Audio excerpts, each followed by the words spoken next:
way more than what you need to cover your cremation. You know what? Why do you have your sights set on that amount of coverage?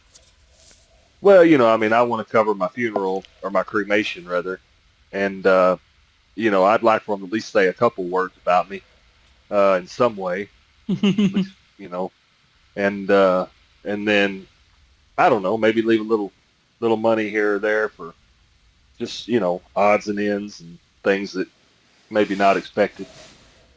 No, that makes sense. You want to be over prepared. I'm guessing, right? Yeah, for Well, sure. my question to you is, I I understand you want to get a $10,000 policy to make sure that you can leave them some extra money, but a lot of times what our clients do is they typically start with what they can and they add more later on. So obviously 10,000 is the goal, but at the end of the day, what you really need is just to make sure your cremation's covered, because breaking even's better than leaving someone in the hole, right? That's right, So for what we sure. can do is we can look at covering your cremation, and if we are able to, we look at that $1,800 to $3,000 range, and anything else that you are able to leave above that, you can consider it a gift for your family. Okay? Yeah, for sure. Okay. Well, I'm glad I'll be able to help you with that, man. Now, if we find something you want to take advantage of today, so do you see what I did right there? Yeah. Yep. So that's need building 101 right there. You want to, Yeah, you drive the need. I mean, and you drive it, and that's the focus, and there's no other, But it's purposeful. It's directed. It's you know. exactly. Sure. So I overcame your objections here too. So Yeah. not Oh yeah. only, so this question here is super important. Because this question here is the objection they're going to give you at the end of the call. So you see how I asked this? You said price. We kind of did price a little bit. You discussed that you wanted 10,000. Kind of talked you down a little bit to something I know you can handle to just cover a cremation. All right there. So I already closed you at that point. But that's why this question here is super, super important when you ask it. So that's the first scenario, okay, for fact finding. This is the second scenario. Or they want to leave a special gift to their children or grandkids. So, first one, you want to ask here. What do you think the first question you want to ask is if someone says, I want to leave a gift for my kids? What would you like it to do? Yeah. First of all, you commend them. Hey, it's awesome that you're thinking about leaving your kids ahead up. Let me ask you this. What would you want them to use the money for? Or what do you think they would use this for? Or what would you want them to use this for? So then after that, the more freeform based on what they say they wanted to do for their family, right? But the whole goal of these two questions here is to get them thinking about like literally painting a picture of them handing their kids a check and their kids using that money, right? One time I was doing this with a guy. Or no, yeah, it was a dude. Hello. Hello. One time I was going through this process with a guy, and I said, okay, what would you want your daughter to use this money for? And he said, well, my daughter really wants to start a baking business. So I want this to be a down payment for her to help her open up a bakery. So that's a pretty strong need, right? Yeah, I sold the guy. But that's what you want them to do is give them the mental image of them giving their kids this money that they couldn't do when they were alive. You know what I mean? Because that's the whole point of this question. And then three, the third question you ask here is how would it make you feel if you were able to do this for them? Right, so you commend them. You ask, what would you want them to do with this money? And then how would it make you feel if you were able to leave this behind for your daughter? Right? Because again, life insurance sales is 90% emotion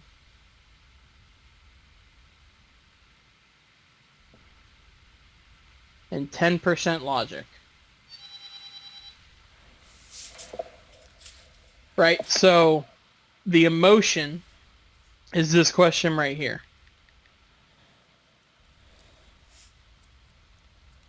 How would it make you feel? Right?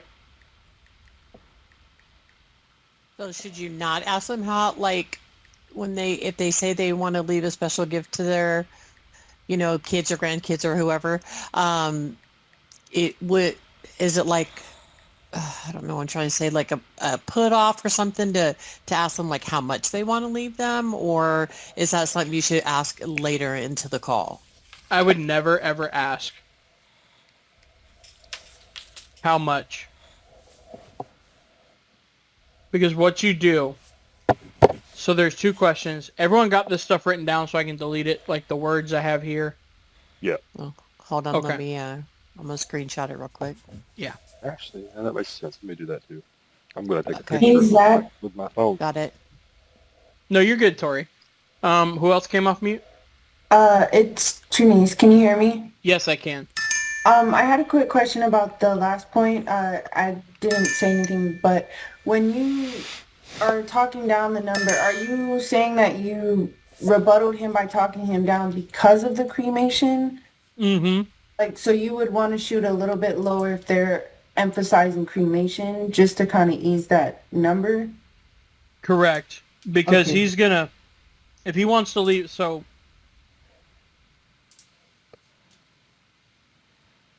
here's the thing. Life insurance,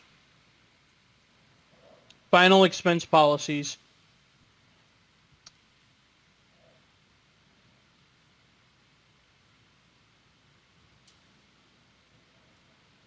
final expense coverage across the board is going to be about the same with any company you go with. I'm saying within 10, 15 bucks a month at the most. They're pretty much all going to be about the same. The only difference is like Gerber or Sika, Jesus Christ. Mutual of Omaha's GI plan is ridiculously cheap because there's no agent involved, so the company uses that commission to alleviate the premium. There's downsides to it as well.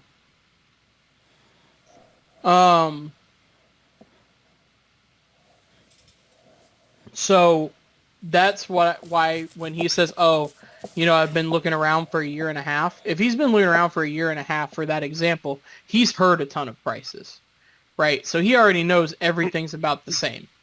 So there's no miracle cheap plan that he's going to get. And there's no miracle cheap plan that we offer. It just doesn't exist. So if he's heard over and over again, 10,000 costs around $100 a month, and that's as low as he can get it, and he can't handle it, I'm going lower. And I'm selling him on the idea of just covering the cremation. And anything else that we leave above that is a gift for his kids. So even if he gets a $5,000 plan, that's $2,000 for or $2 to $3 grand for the cremation and $2 to $3 for his family. See what I'm saying? So I already know the 10,000 is going to be out of his range based on what he's telling me in our conversation. So I'm already trying to close him on the idea of covering the cremation and just leaving a little extra instead of going for the full 10 because he's not going to be able to do it. So you would only really want to take that approach if it's one, that they're cremation, and two, if they're kind of showing you that say 10,000 is too much. But in that case, would you only go down to like the 7 first before going down to 5? Sorry, I'm also having dinner. So I would still quote him the max and work my way down. Because a lot of times we talk and you'll say, okay, what price have other people told you has been out of your range? Oh my God, they told me $80 and I just can't do it. And then you quote them something that's 93 and they pick it. You know what I mean? So this is going to go into my next question here. Or my next little thing that I want you guys to know. There are two absolute no-no questions that you never ask on a call. The first no-no question you never ask on a call is how much coverage are you looking for? The second no-no question. Do I have a voicemail from a New York number? You will be crazy today. I'm going to guess what's your budget? You would be correct. Can this not translate my voicemail, please?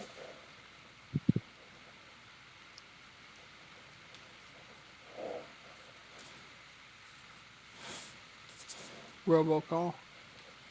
So, second no-no question that you should never ask is, what's your budget?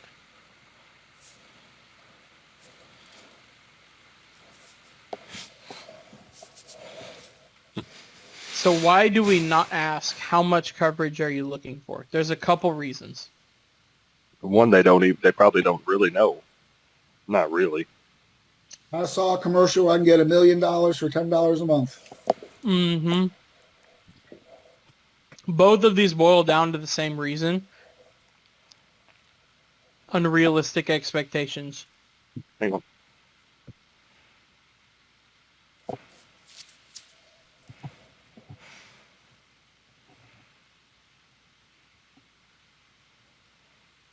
How much? I could get $1 million in coverage. That'd be nice. Or how many of you guys have asked, like, I know it's happened because I've seen it in the underwriting chat, but how many of you guys have asked, oh, how much coverage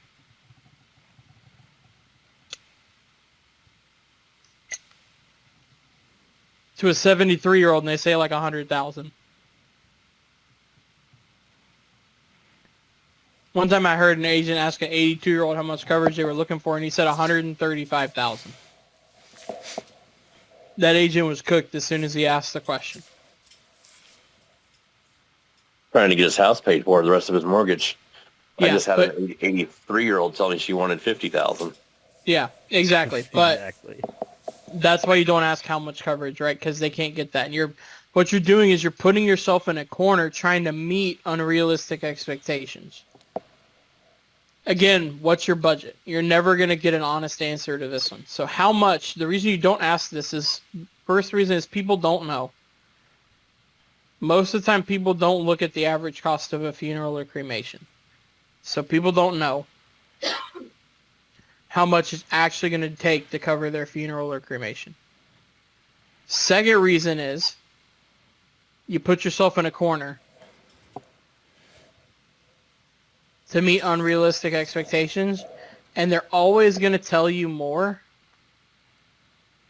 than what they can afford.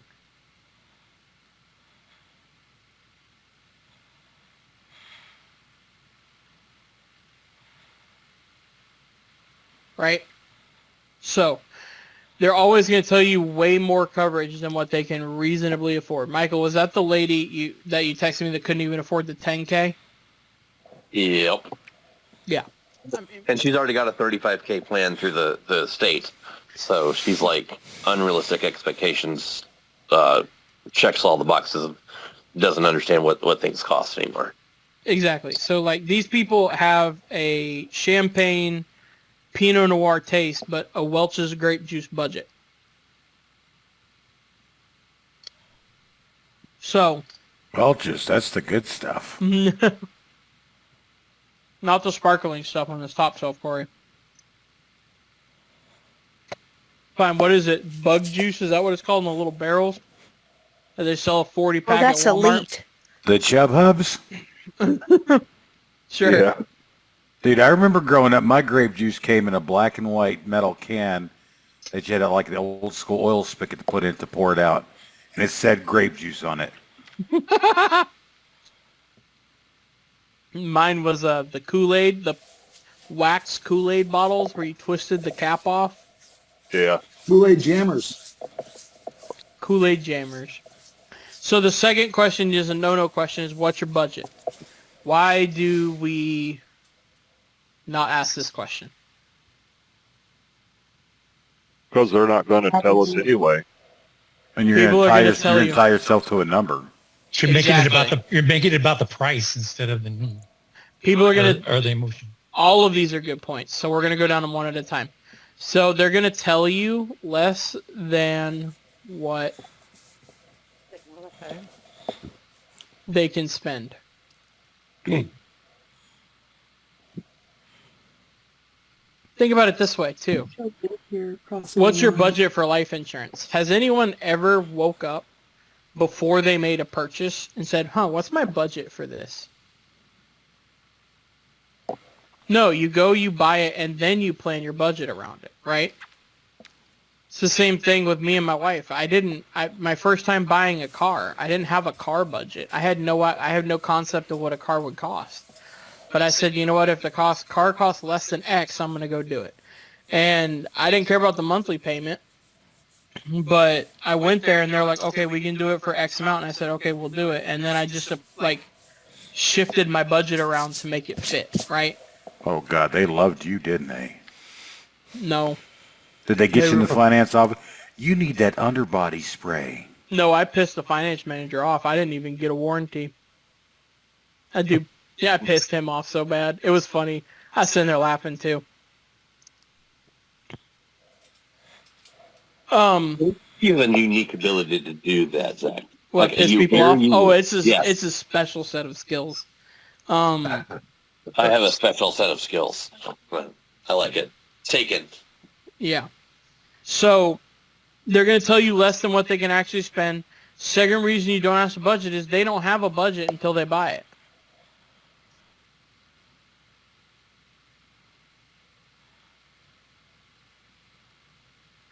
And the third reason is, again, you're going to put yourself in a corner trying to meet a number. And if you can't, you're setting yourself up for failure. And nobody put Zach in the corner. Nobody puts baby in a corner. So if you're doing a quote or something like that, and you've quoted like all the way down to like 5,000, and they say they can't afford that, how would you ask that question then? Well, let's role play it. All right. Because that's what this question right here. Holy shit, where is it? That's what this question right here is specifically designed to do. Oh, to let you.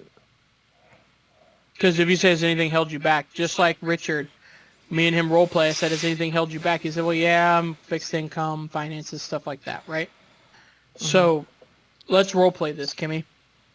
And you just say, oh, well, I'm going to fixed income, price high, whatever you want to say as far as like that goes. And we'll kind of role play it from there, okay? So, Okay. Kimmy, let me ask you this. Has anything kind of held you back as far as making sure that this is taken care of for your daughter? Yeah, I mean, with the way prices are so high, I'm just on a fixed income. I can barely even afford to put food on the table.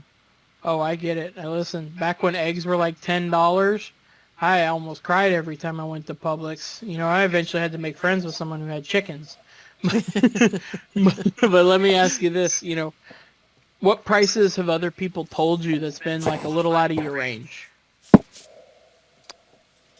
Well, I don't know. Like I've been told prices around $60, $70, $80. Okay. 60, 70, $80, and those were all kind of too much for you in your present situation? Yeah. Okay. So that's a little too much for you. Let me ask you, if I was able to find something, that was anywhere from like $40 to $50 a month, do you think that you'd be able to handle that on a monthly basis? 40 to 50? Yeah, I could probably do that. Okay. Well, let's see how much coverage I can get you for that. I'm just going to ask you a couple health questions real quick. Boom. Right into it. See how I got your budget without asking you your budget? Okay. I see what you're saying. Yeah, I got you to a... Why are y'all crying over mattresses? I got a king-size mattress from Walmart.com for $425, and it is the best mattress. But is it quality? Does your It back? is! I don't believe it. these mattress beds have been the best beds I've ever slept in, and I had a Tempur-Pedic at one of my rentals. I You got only need an mine off upgrade when of you're 40, but that's a good deal for now. I What? got mine off of Amazon. $389 king size bed in the box. Same, Richard. And it's in my Airbnb, and I've got nothing but glowing reviews. Like, I'm not kidding. Like, oh my God, this bed is I amazing. love it. I I love it. found mine on the curb. I bet you can find a cheaper one on Temu.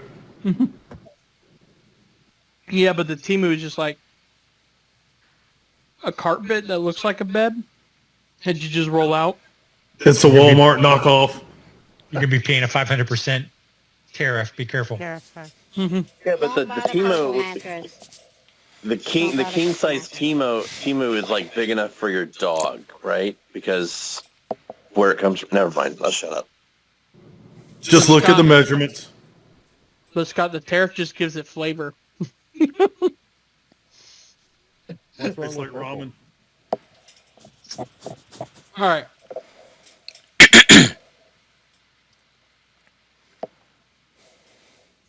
Sorry, guys. I'm still trying to eat dinner in between training. Anyone have any questions so far about anything we've covered?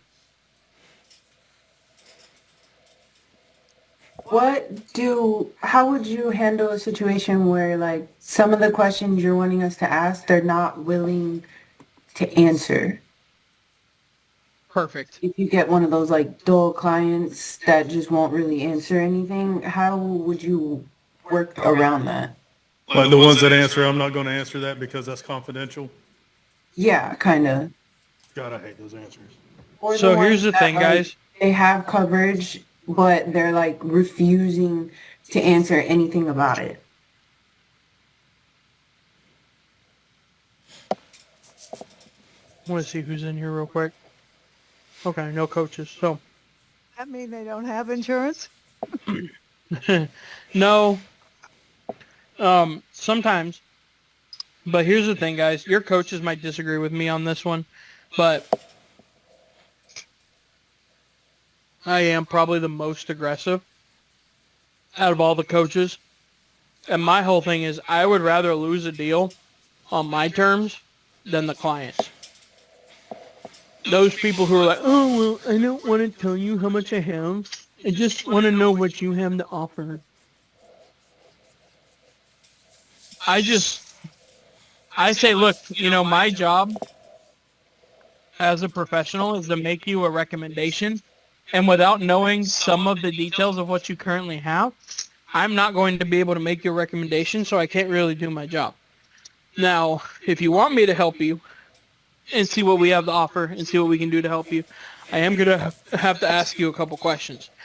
And if you're not okay with that, there's nothing I can really do to help you anyways, because this is the least personal information I'm going to ask you on this phone call.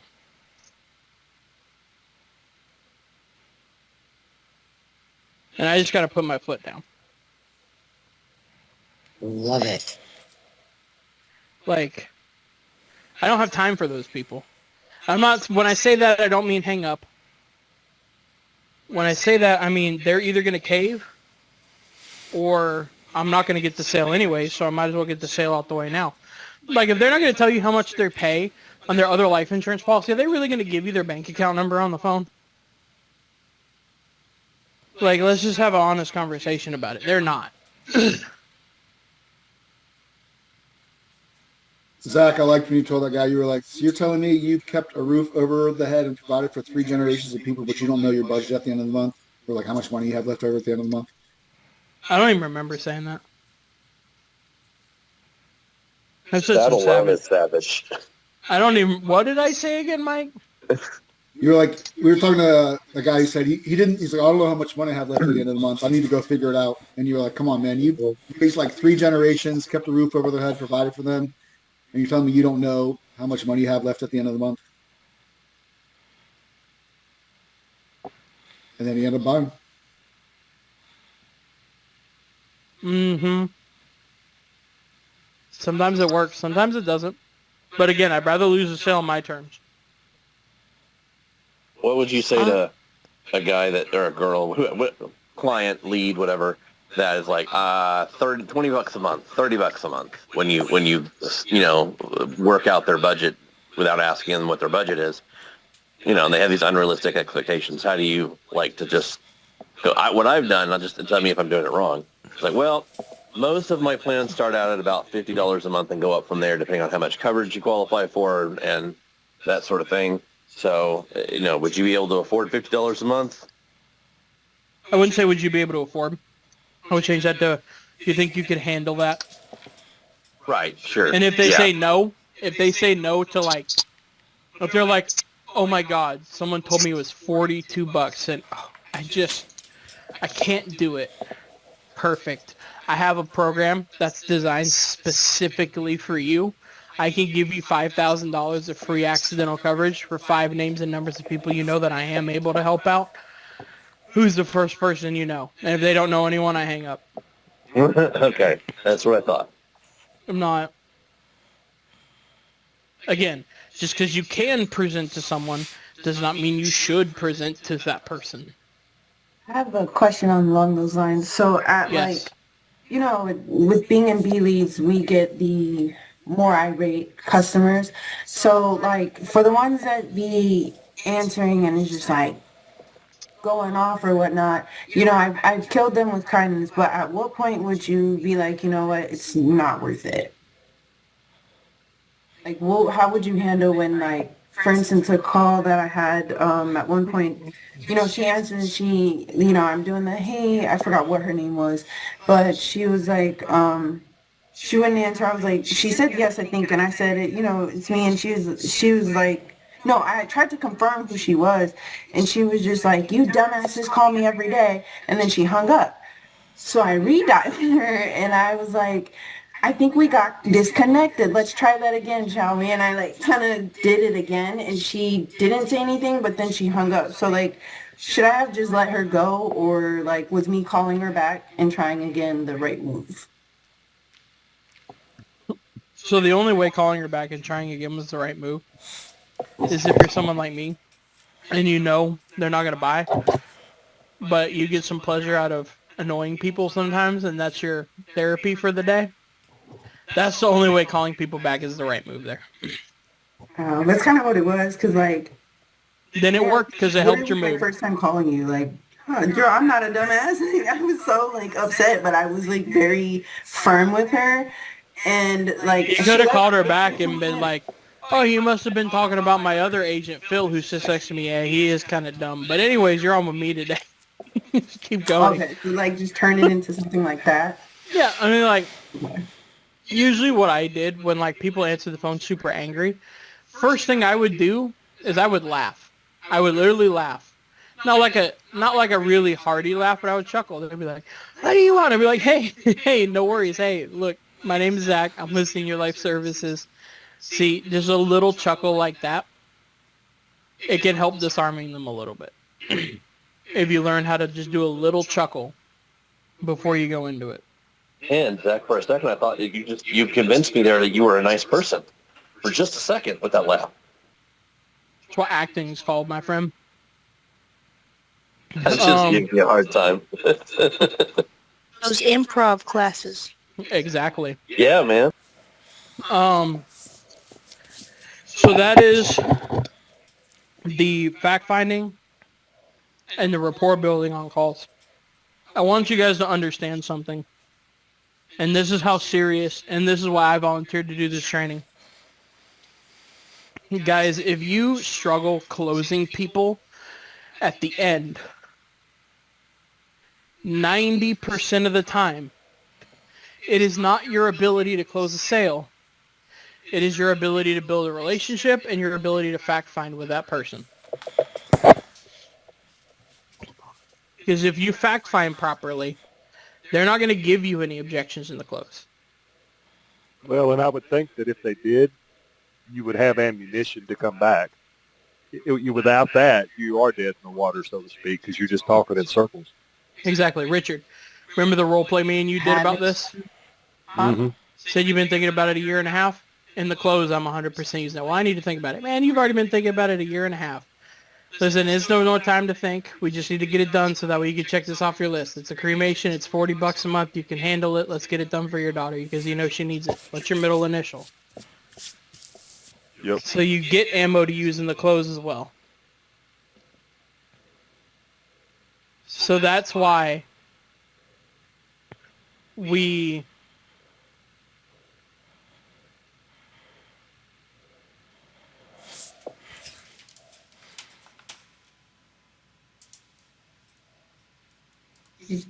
Did you guys Sorry, hear I'm just catching up in the chat. What were you saying, Miss Trinice?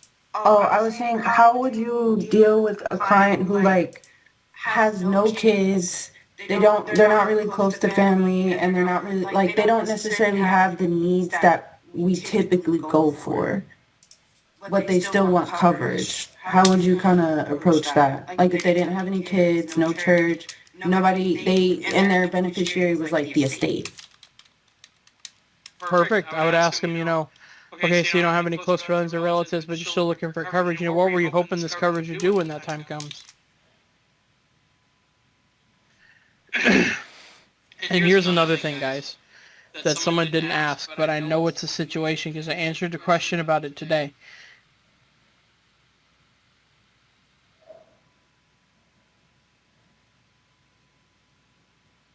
So, if you're getting here, and these also know, I don't know what I wanted to do. I'm not sure. I already have my funeral taken care of.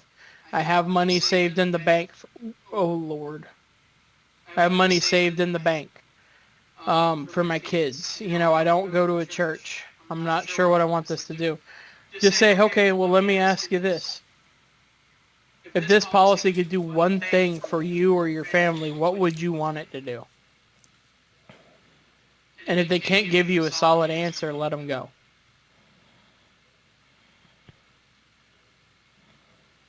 Because they're just going to cancel it later, right? They might cancel it later. It's going to be harder to close them. I'm not saying hang up on them because it's harder to close them. But the thing is if there's no need, it's an easy cancellation. And it's going to be hard to convince them to spend money on it if they don't think they need it or want it, right? Said need was the first leg of the tripod. Yeah. So if you can't find a need, asking these questions, just your last question before cutting the cord in the call is just, hey, if this could do one thing for your family or yourself, what would you want it to do? If they say, I don't know, move on. If they give you an answer, expand upon that a little bit, right? It's so the thing about this stuff here is this script is good for new agents to just read through word for word, but the issues come where I'm doing the training tonight. The issues come in the rapport building, and the issues come in the need building. And the main reason is because everyone's needs different. Everyone's situation's different. Everyone wants us to do something different for them. So if we tried to script this out, it wouldn't be a script. It would be a word web that expanded forever. You know what I mean? So this, I'm just trying to give you guys as many examples as we can of going through it, so that way you guys can practice asking those questions. How would it feel to make sure that you got this taken care of for your family? Stuff like that. But all of these things are dependent upon the client and their situation too. So you can't 100% script out every bit of this. There has to be some ad lib in it. But I'm trying to give you guys as many guidelines as I can. Miss Geneva?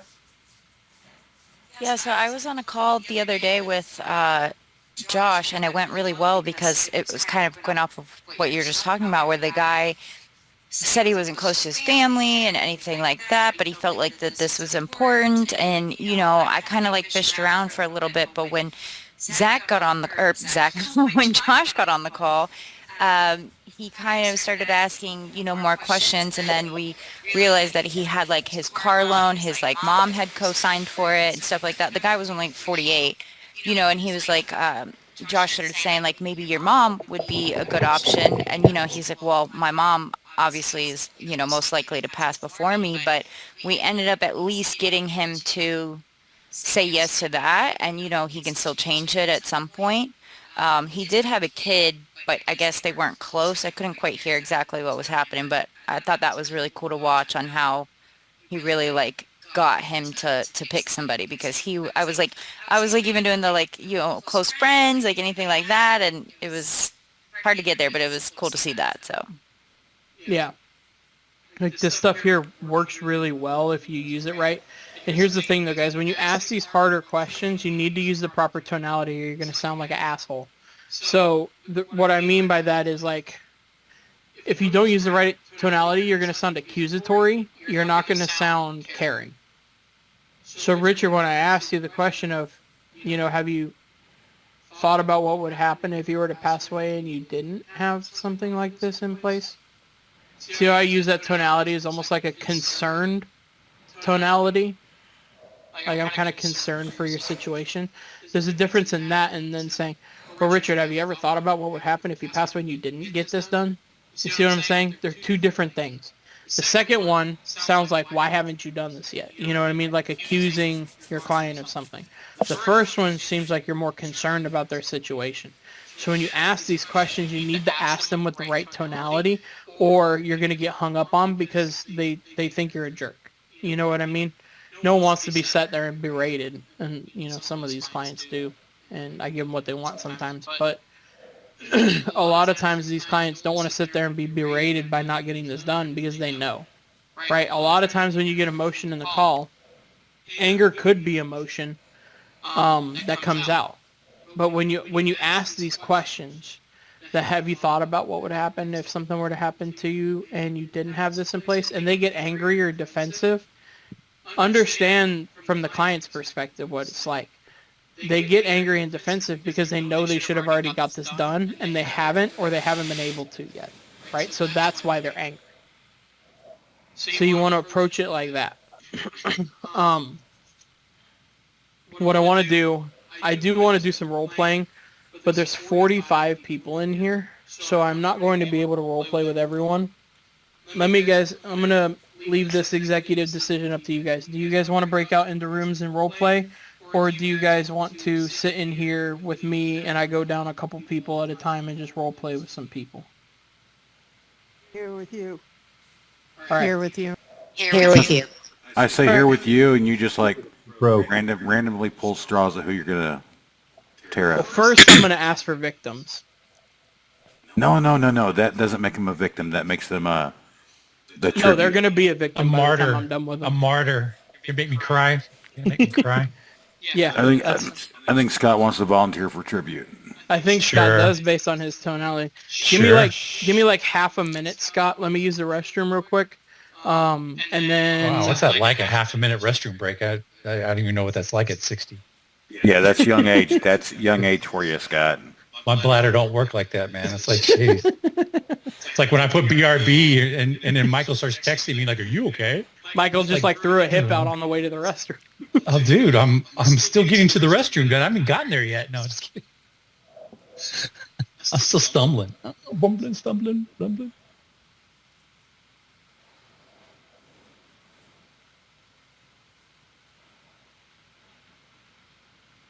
Does anybody have any other questions while Zach's handling his business?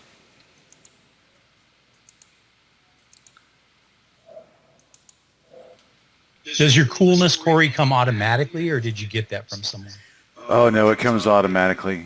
Nice. Just the same way I was cool for about 2 seconds and number 2 in the ultimate challenge today. I understood where it was coming from. Ultimate Challenge the first few months is like Mario Kart. You're in first place and all of a sudden you get blue shelled and then lightninged at the same time and you go from first to like 38th in a matter of a week. I just want to get this. I just can't seem to get it. I don't know why. Yeah, Trinice trying to sell Scott a policy. Too bad. Little does she know Scott's already my client. Scott doesn't even know he's my client yet. Sign me up, yeah. Nice. Dang, I've already slid to 47th place.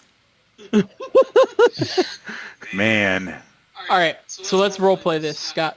Let's pick it up at the rapport. So I'm gonna put some like general client info in the chat for you because I don't know if you know where I live. No, okay. Okay. Hey, Zach, I came in a little late. I had a call. So there's a. How do you build a need if they have, say, like $30,000 that they've had for a couple of years, and how do you build a need, something like that? So if you try to build the need and you just can't seem to find it, the one question I'd say is like, hey man, it seems like you're more prepared than a lot of other clients I speak to. Let me ask you, if this could do one thing for you, what would you want it to do for your family? And if they can't really give I you a just solid okay. answer Let's from let's. that, I guess we can role play this one.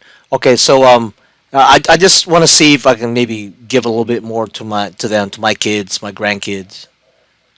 absolutely. So yeah, awesome that you're thinking about leaving them a little bit of extra. How long have you been thinking about doing that?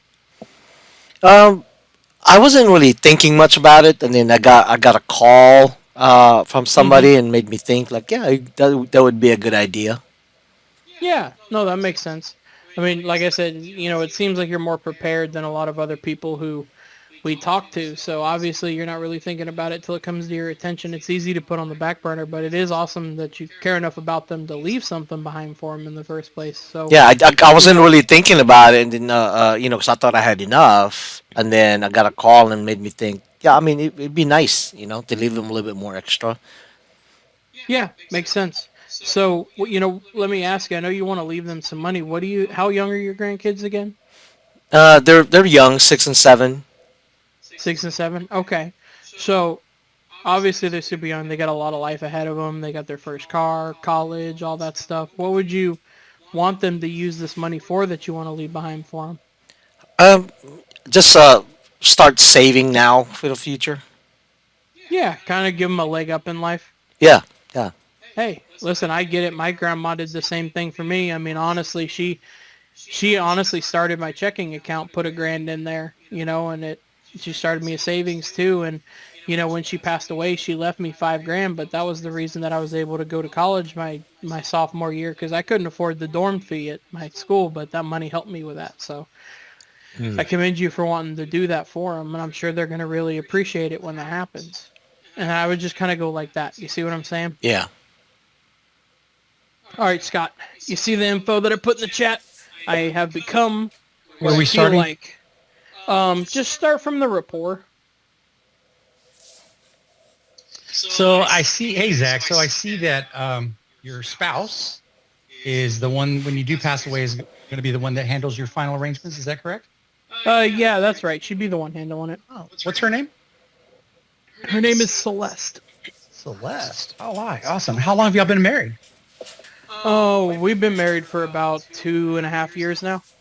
Oh, practically newlyweds. Wow. Has a honeymoon phase, has it gone away or is it still there? It's still there. We're still enjoying time with each other, stuff like that. That's nice. That's nice. All right. It says you're 62 years young. Is that correct? Yeah, that's right. Wow. Well, we're practically twins. I just turned 60 back in January. I'll catch you here in a couple of years. So you and Celeste, you've been married 2.5 years. I got any kids? Oh, not yet. I don't think we're going to actually plan on having any. Oh, no kids? No, a little too old for that. A little too old for kids, huh? I thought maybe y'all had brought kids from previous relationships. Sometimes No. that happens. Well, I've got a 28-year-old son. If you want to rent him out, it's really cheap. You can rent him out. His name's Matthew. He's pretty awesome. But no, seriously, he's not for rent. He's for sale. No, just kidding. So you want me to continue or what? Yeah, just keep going through the script. Oh, okay. So it says here you live in Sanford, Florida. Yeah. I'm gonna be honest with you. I'm from Texas, so I'm not really familiar with that part of Florida. I'm one of these people, a tourist. I've been to Fort Lauderdale and Orlando. That's about my biggest knowledge of Florida. So tell me a little bit about Sanford. What it's like. So it's about 45 minutes northeast of Orlando. That's about where Sanford is. So we get the good part about Orlando without actually having to deal with the people from Orlando. All right. So, well, you're close enough to go have some fun in the happiest place on earth, and then get away from it so you're not around it all the time. Is that what you're saying? Pretty much. Oh, that's cool. That's cool. Yeah, I'm trying to plan a trip with my grandson out there. I was looking at, prices and, of course I want to go all out. He's now in high school. If he gets too old, it's going to be too much. He's not going to want to do it, but I really want to convince him to go to Disney more for me than him. But yeah, so maybe I'll look you up when I'm there. And Yeah, that'd be cool. Honestly, I'd recommend going to Universal instead of Disney. oh, really? Yeah, Really? Why is Universal's that? more like adult geared. Disney's more like children, unless you're a Disney adult. I'm kind of a Disney adult, not gonna lie. Okay, well then you might like Disney. And he loves all the Marvel stuff, so Oh, Disney yeah. owns that. So it's probably, but Universal's on my list too because I've actually been there before. It's a lot of fun. I haven't been there since they've done all the Harry Potter stuff. I hear that's pretty cool. It is pretty cool, but it is a sea of people. So Well, that's what all amusement parks are. Yeah, I'm one of these people that I don't mind crowds for stuff like that. I mean, I don't like concerts and stuff, but I don't mind amusement park crowds. Meet people in line, talk to them. I kind of like that. My ex-wife used to hate that. You're so embarrassing. You talk to everybody. So that's why she's my ex-wife. But anyway, so Sanford. Wow. So and are you a native to Florida? I am Florida native. You can segue into the fact-finding stuff now. Okay. All right. Well, hey, Zach, can you please grab a pen and paper so I can give you some of my credentials? Yeah, I got you. All right, cool. All right, so, and this is your cell phone we're talking on? Yes. All right, so I'm going to send you a text, but I also want you to write this down because people remember a little bit better when they write it down. I'm kind of old school like that. So my name is Scott Lawson. It's Lawson. Got that? Mm-hmm. And my cell phone, my personal cell phone number, and you're going to get a text from it here in just a moment, is 682-381-3902. I'm also going to give you my office line. That's the number that, they record all these calls on, and that's for your protection. So I highly recommend when you call me to call me on that line if we're going to do business. It's 682-398-4786. Now, I just sent you a text message from that first number. It's going to have those numbers on there, but it's also going to show that I work for Senior Life Services. It's also going to show my national producer number on there, showing you that I'm a licensed agent in the state of Florida. So I'm a real person. And if you have a special kind of cell phone, most of them you can click on it and actually see my picture. That is me. Please don't post that on the web because, you could get in big trouble because I'm pretty famous, all right? So just don't do that, all right, Zach? Okay, we got a deal. All right, cool. All right, I'm just kidding. I'm not famous. I was just thinking if you feel one or not. All right, so now when I appreciate the opportunity to see how we can help you today, Zach. When I discuss final expense coverage with people, they're typically looking to accomplish one of three things. One, they want to be able to make sure there's enough coverage for their funeral expenses and any leftover bills so there's no burden on their family. Or two, they want to leave a special gift for their loved ones like children or grandchildren. Or three, they want to leave a donation to a church or charity that has the significance to them. Out of those three, it sounds like you'd be leaning towards number one probably the most, huh? Yeah, I making sure my funeral's taken care of. Yeah, so Celeste is not going to be. So what would that look like right now if you were to pass away today? What would it look like to Celeste? I mean, other than her being distraught, because I'm sure you're the love of her life, and but financially, how would that be? What would she be able to do? I think it'd be tough on her, but I think she'd be able to handle it. Okay, so would this be the first money that Celeste would see when you pass, or do you have something in place like a prepaid burial plan or life insurance?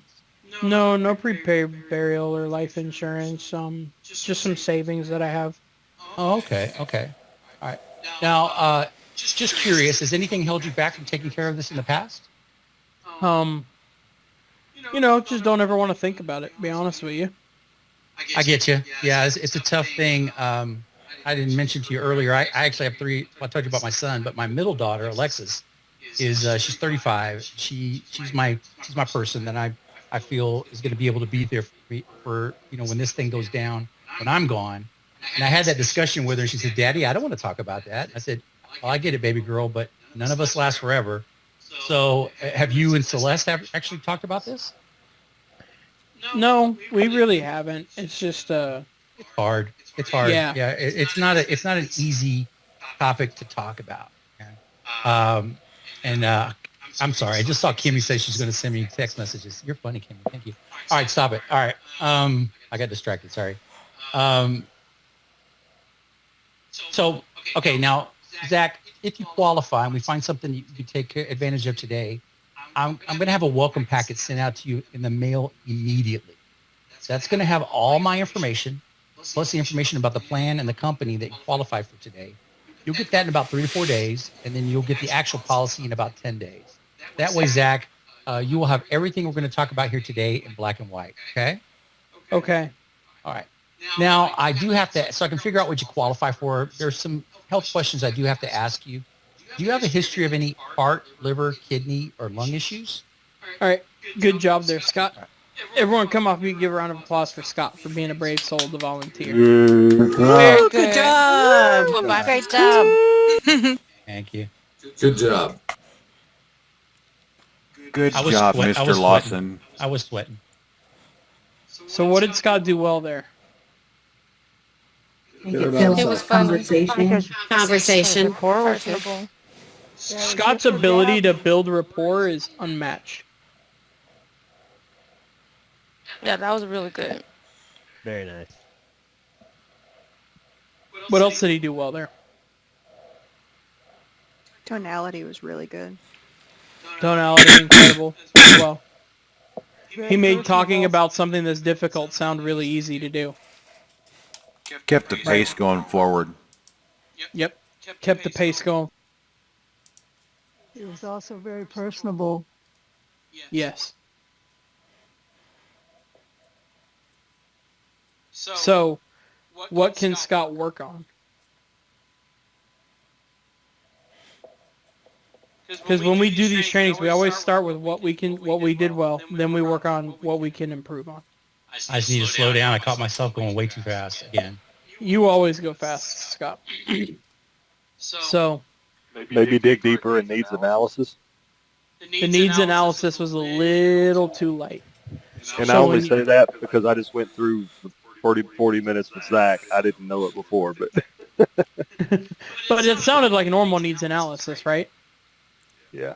So some other questions you want to ask there, Scott, are some of the ones we went over, like, have you looked into the cost of a funeral around your area before? You asked the question of what would it look like for Celeste, if I were to pass and didn't have anything in place, which is good. But then you want to ask those follow-up questions of, how would it make you feel to get this taken care of? Or how would it feel to get something in place for her and know that she wouldn't have to worry about it or wouldn't be hard on her? See what I'm saying? So those questions can add a little more emotional depth to the conversation that you're having with them. Exactly. But overall, dude, you build rapport like no one I've ever, maybe one other agent is on par with you that I've ever trained that has built rapport like you. So just in the needs analysis, just dig a little bit deeper on some of those things. Thanks. All right, who wants to go next?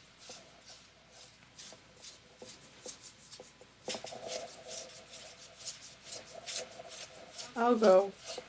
Okay. After you, Corinne, I'm going to have someone from Nate or Josh or Marquise's team volunteer. Because I don't want to be impartial. I will. And just role play with my own people. All right, so Corinne. I'll be the same dude I was with Scott. Okay.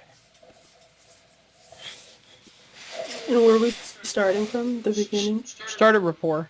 You don't have to go through the intro. Okay.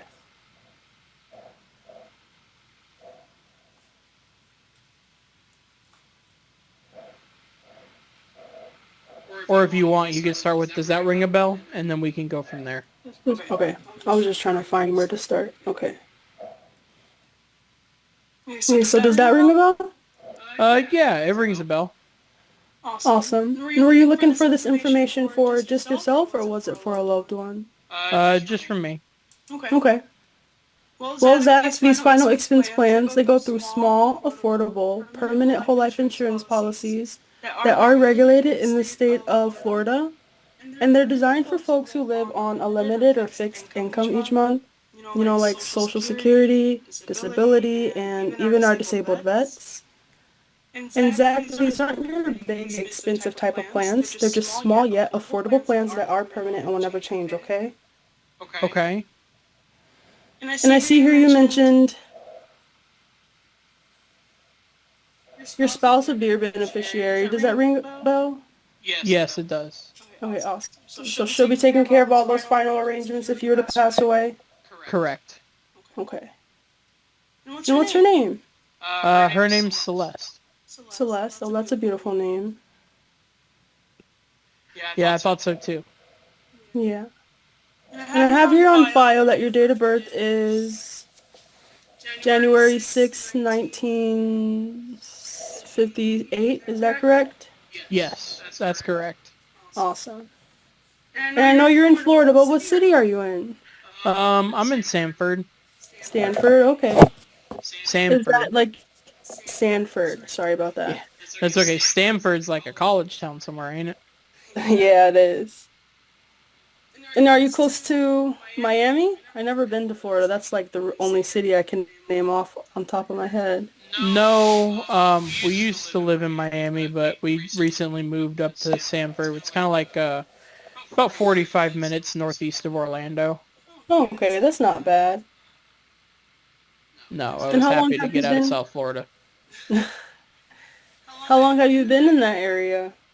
We moved a couple months ago. Oh, okay. All right. And are you still working or are you retired? Oh, I'm still working. Still working? Okay. What do you do? I babysit. Babysit? Okay. That has to get a bit annoying, doesn't it? You have no idea. Yeah, I babysit my niece and nephew from now on, and it's like like 5 minutes in, I'm just getting overstimulated. How young are they? Well, my niece, she is 6, and then my nephew, he just turned 2. Oh, So, okay. yeah. And they act like they're both teenagers. Oh, no. Yeah. They must drive you crazy. Do you at It least get paid does. for it? Nope. I provide free childcare. Oof. I know. But at least I get to send them home when I'm ready. That's Now, true. Zach? Yeah. Now, Zach, do you have a pen and paper around you? I do. Okay. Go ahead and get that out. I'm going to have you write down a few of my credentials. Okay. Okay. So first we're going to start with my name. That's Corinne. It's going to be Corrine. My last name's Davidson. And then I'll have you write down my phone number. That's going to Okay. be 310-956-8274. And then I'll have you write down my national producer number. That's just my insurance agent number. That's just Okay. going to be 2144.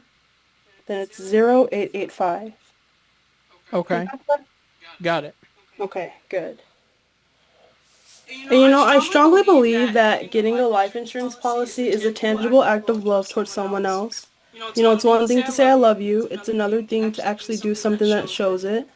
Does Celeste know you're looking into something like this for her? Yeah, we've talked about it before. Okay, good. Good. And then, do we need to get her on the phone, or is this a decision you can make on your own? Oh, I could do this on my own. Okay, awesome. So if we were to go ahead and if you found something you want to take advantage of today, you'd be able to make that final decision on your own? Yes. Okay, got it. Okay. And aside from Celeste, what are the 3 other people who would be impacted financially by your passing? Um, I guess my 2 kids, but I don't really have anyone other than that. Okay, got it. Now, Zach, would a program like this be the first money that would pay out to Celeste, or do you have something else in place, like a prepaid burial plan or a life insurance policy? I have a little small policy right now Don't have Okay. any. Don't have enough. Okay, understand. And how much is that policy? How much coverage is that? That is going to be for 5,000. Okay, got it. Okay. I appreciate this opportunity to help you out today. When I discuss final expense coverage with people, they're typically looking to accomplish one of the three things. They want to make sure they have enough coverage for their funeral expenses and any leftover bills so there's no burden left behind. Or they want to leave a special gift to their loved ones like their children or grandkids. Or they want to leave a donation to a church or charity that has significance to them. Which one of these are important to you? Just making sure my final arrangements are taken care of. Okay, got it. And does anyone rely on your income to help them get bills paid or just to help them out? My wife, she Your relies wife. on my income, but my kids are grown now. Okay, got it. And just curious, has there been anything that's held you back from getting this taken care of in the past? Just not wanting to think about it, to be honest with you. Price has been a little too much. Mm-hmm. Okay.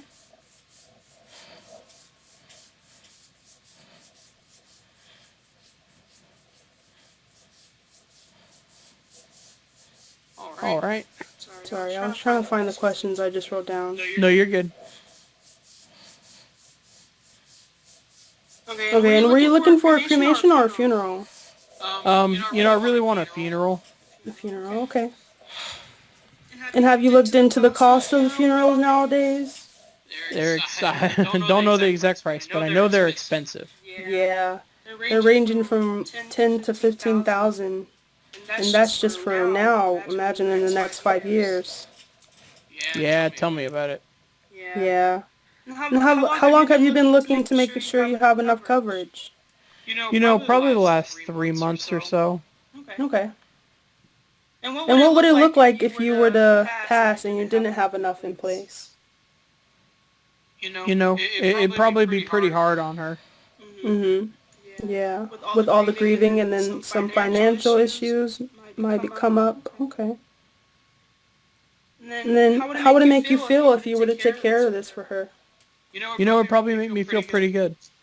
I think, wouldn't have to worry, Yeah, I understand that. And now, Zach, if you qualify and we find something that you want to take advantage of today, I'm going to have a welcome packet sent to you in the mail immediately. That'll have all my information plus the information about the plan and the company you get qualified for today. You'll get that in about 3 to 4 days, and you'll get your actual policy within 10 days. That way you'll have everything we talk about here in black and white, okay? Okay. Okay. And now so I can see exactly what you can get qualified for, I'm going to start to ask you some health questions. All right. Good job. Thank you. Yes, ma'am. So let me ask. Well, first of all, everyone come off mute and give a round of applause for Corinne for volunteering. Good job, Great Corinne. job, Corinne. Let's go. Good job. Good job. Thank you. All right. Give me 1 second. I'm shooting a text message off real quick. Okay.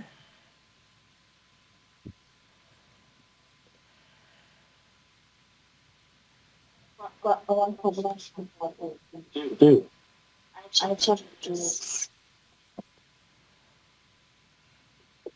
right. So first of all, all right, Morgan already replied in the chat. Your tonality is awesome.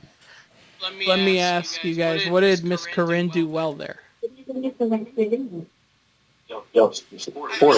to you with the whole babysitting thing? I would do it. What'd you say, Mike? She did a great job relating to you with the whole what it's like to babysit thing? Absolutely. She did a good job with that. She shared a little bit about herself in that situation, too. What else did she do well? Her tonality was good. Yeah, she sounded like she actually cared about you and your family. Exactly. So what are a couple things we can work on? Let me ask you first, Miss Corinne, before I take Miss Grim, what do you think you can work on? I think I could have had better responses in the need part, because I was just like, okay, next question. Yeah.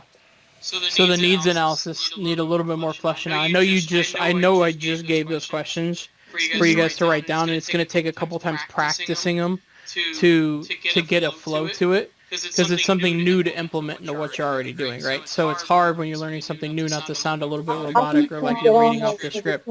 But for the most part, you did well there. You're just learning and practicing to implement those questions in the fact finding. When you're role playing and training from now on, try to implement those questions in, and the more frequently you do it, the more comfortable you're going to get with it. Okay. Should I like mirror the responses and then move on to the next question, or I wouldn't mirror every response, because then you just repeating? then you sound like a parrot if you're repeating every response they say. You see what I'm saying? So it's like you can ask like one or two or three of those questions and then say, okay, so just want to make sure I understand your situation. You want to have a funeral for your wife. Funerals cost between 10 and 15 grand.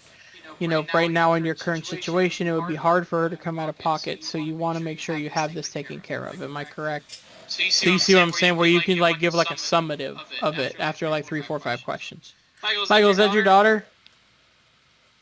Yes. Aw. Kate, say hi. Can y'all see her? I don't know if you can see her. Hang on. No, I saw her for like half a second. Oh, There she is. hello. Hello. What were you gonna say, Michael?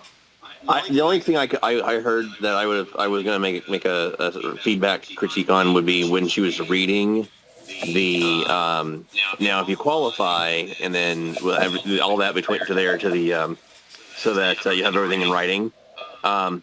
It sounded like you were reading instead of just kind of saying it conversationally. So I would maybe work on trying to sound like you're not reading a script when you're reading a script. Okay. Thank you. That just comes with practice. It does. It really does.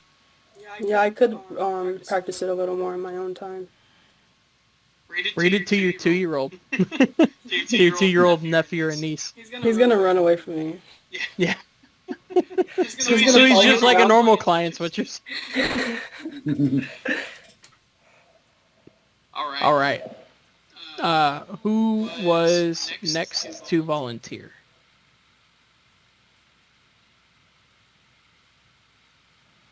I will. All right, Miss Tori, come on down to The Price is Right. Oh, So we'll start with you saying, does that ring a bell? And I'll say yes, because I'm not really training on intro rebuttals. I'll just say yes. that's fine. And then we go Yeah. to rapport, and then all the way through to the to where you start the health questions is where we'll stop. Okay. All right. So. Okay, so I see that your beneficiary is your wife. What is your wife's name? Oh, it's Celeste. Okay. Hey, that's my sister's middle name. I don't hear that name very often. I know, it's pretty unique. Yeah, what's her middle name? Rose. Oh, that's beautiful. All right. My sister's name is Angela Celeste. Oh, That's wow. amazing. Yeah, that's awesome. Okay, so does Celeste know that you're doing this for her today? Yeah, she knows that we're kind of looking into this. That's wonderful. And how long have you and Celeste been together? Oh, we've been together about 15 years now. Aw, how did you guys meet? Well, we met at a party. A party? Yeah. All right. That's kind of nice. What, did you see her across the room and you just like, I had to meet her? What was it? No, it was through a mutual friend. Okay. Are you guys still friends with that mutual person? Not really. Everyone kind of went their separate ways. No, but you and Celeste stay together. That's nice. Do you guys have kids? No, we have one kid, yeah. Okay. How old is he? Oh, he's in his 30s now. 30. So does that make you a grandpa yet, or no? Not yet. I've been pestering him about it, but no, not yet.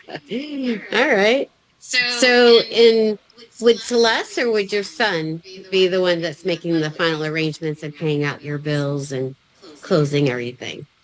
Well, Celeste, if she's still around at that time, but if not, it'll be my Okay. son. Okay, so just good to know. And have you talked to your son about this? About Um, whether? no, don't really need to. Okay, I understand.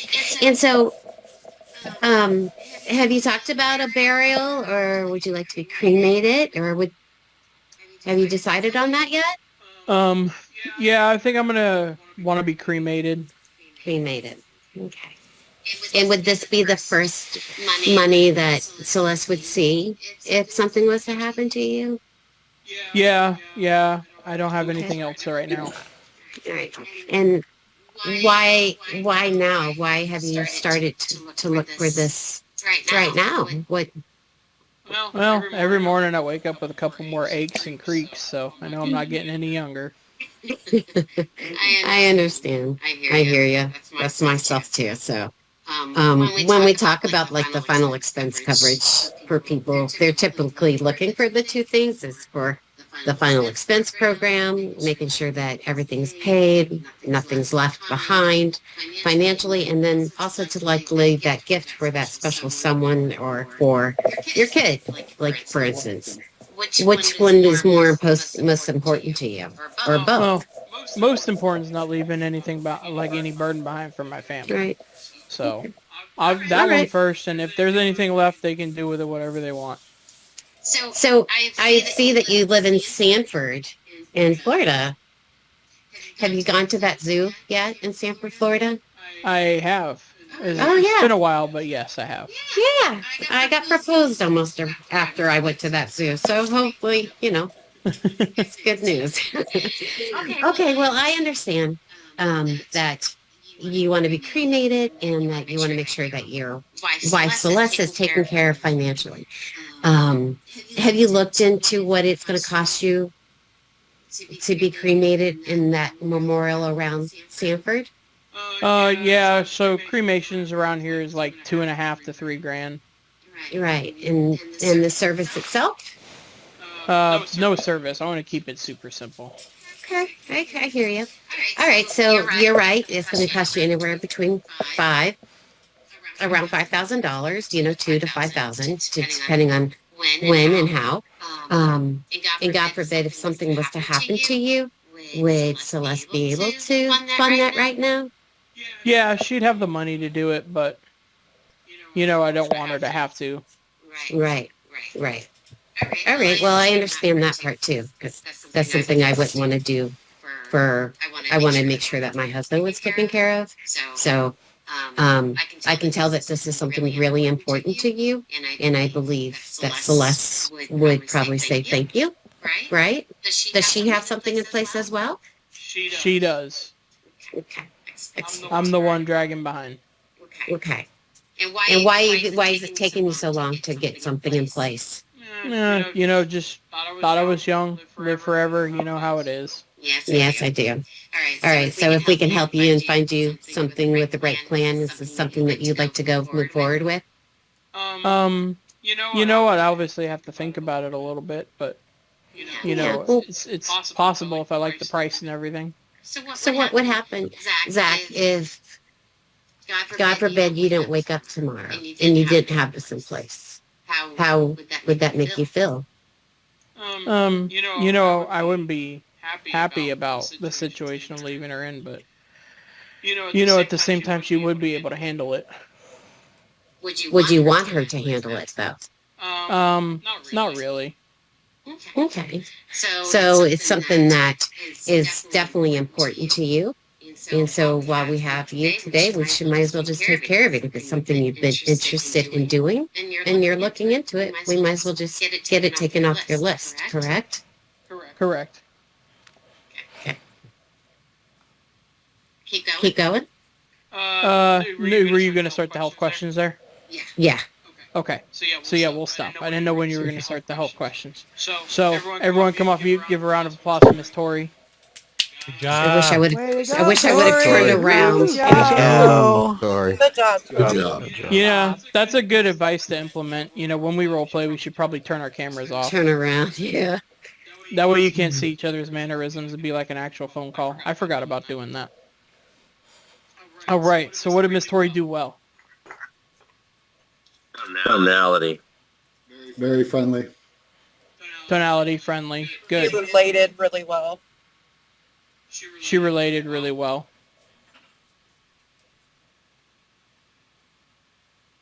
Good points. So yeah, Miss Tori, your tonality was good for the most part. I would say towards the end, you got a little too aggressive with the, you want to avoid like trigger words with the client. So you were saying like, you know, get it taken care of today, you know, why not now? And like Miss Jones is terrified of like today and now and those like aggressive verbiages. So that's one of the things like I train on when my agents are closing. It's like, oh, well, do you want to get this taken care of today? They're gonna say no. Because you're opening, because they don't want to. They're professional procrastinators. So when you're like, do you want to get this taken care of today, or, you know, why haven't you gotten this taken care of yet, or don't you want to get this taken care of today? Any of those today or now verbiages, I would adjust the wording on it a little bit. Just take those words out. Okay. And just say, you know, obviously you want to get this taken care of for your wife. You know, and obviously the sooner we do that, the better. That way you don't have to worry about it. You related really well with that Sanford Zoo story. Up until that Sanford Zoo story, you had kind of just been asking questions without sharing about yourself. So when that was like 2 or 3 things you shared about yourself, but a lot of questions you asked me, you didn't relate.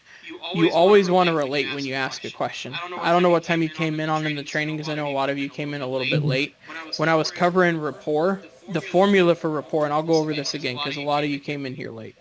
So the rapport formula is first thing you want to do is ask.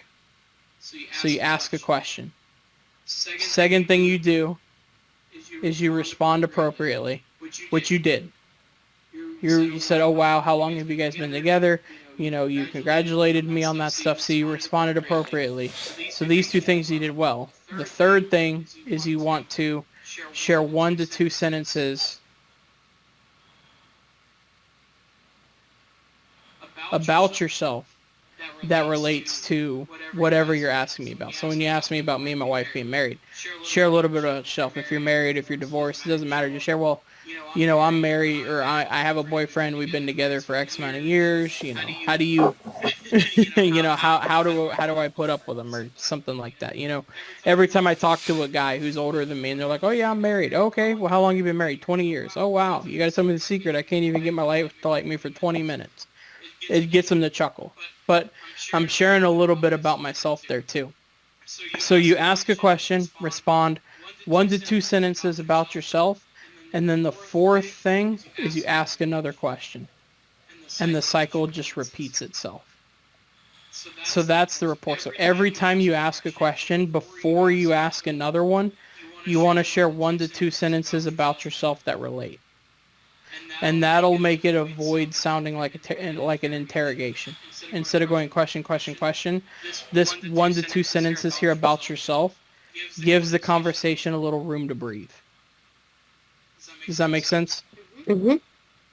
So I would say just open up a little more about yourself, because you said you got proposed to at the Sanford Zoo. So when you were asking me about my wife and how long we've been together, you could have shared a little bit about you and your significant other, how long you guys have been together, and relate it to my experience that you're having in the conversation.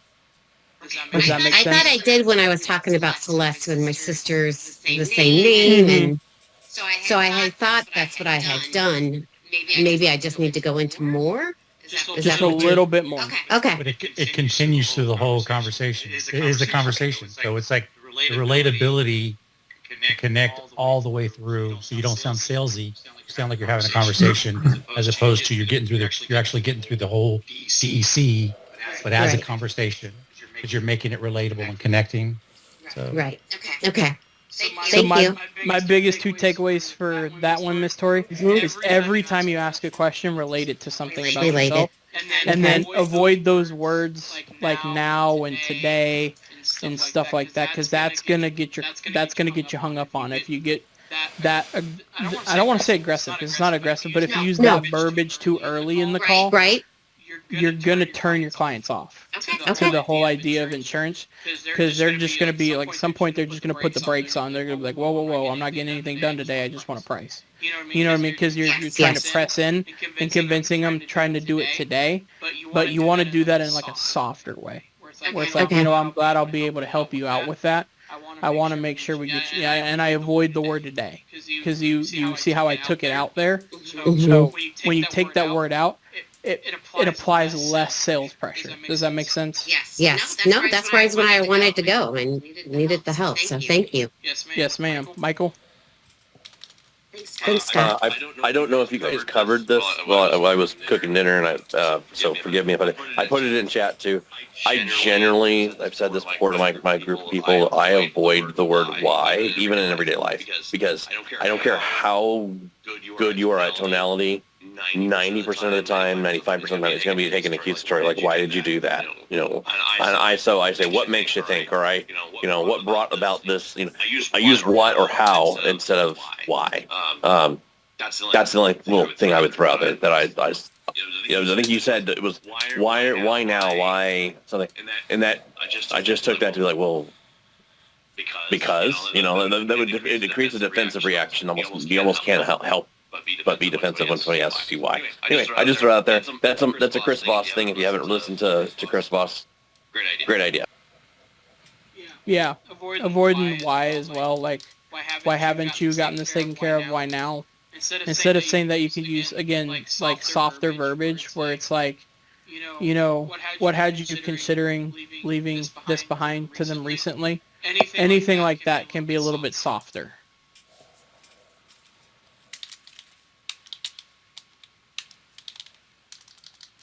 Yeah, and like why, what makes, what got you thinking about, anything like that can be a little bit softer verbiage. All right.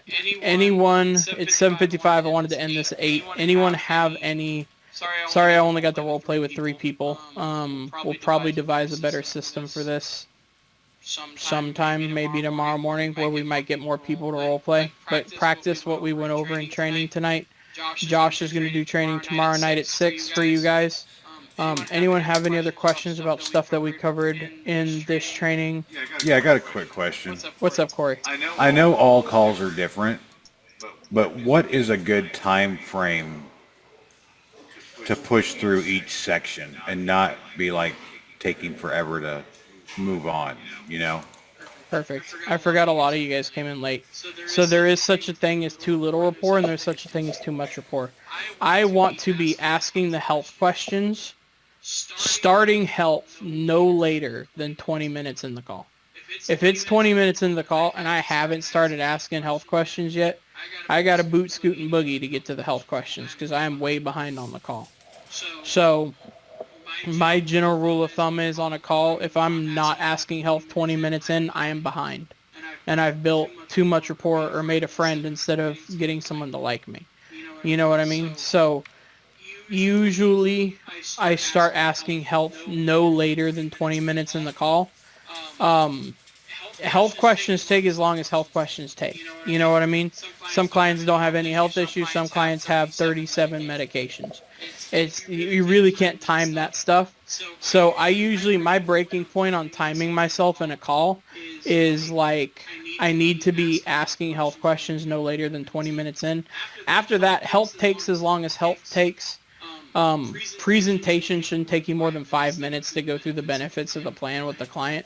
But after that, closing the deal takes as long as closing the deal takes. I've been on 2-hour closes before. So it really just takes as long as it takes. But the hard cutoff for me is like, when am I asking for health questions, or when am I asking the health questions?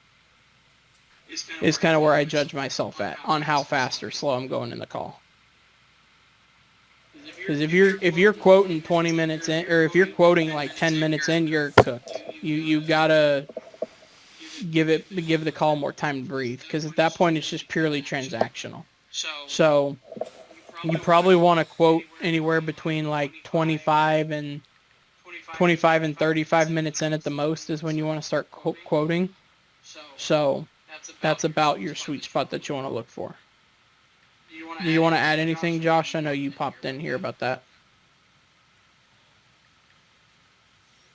Oh, he ain't at his desk. All right, never mind.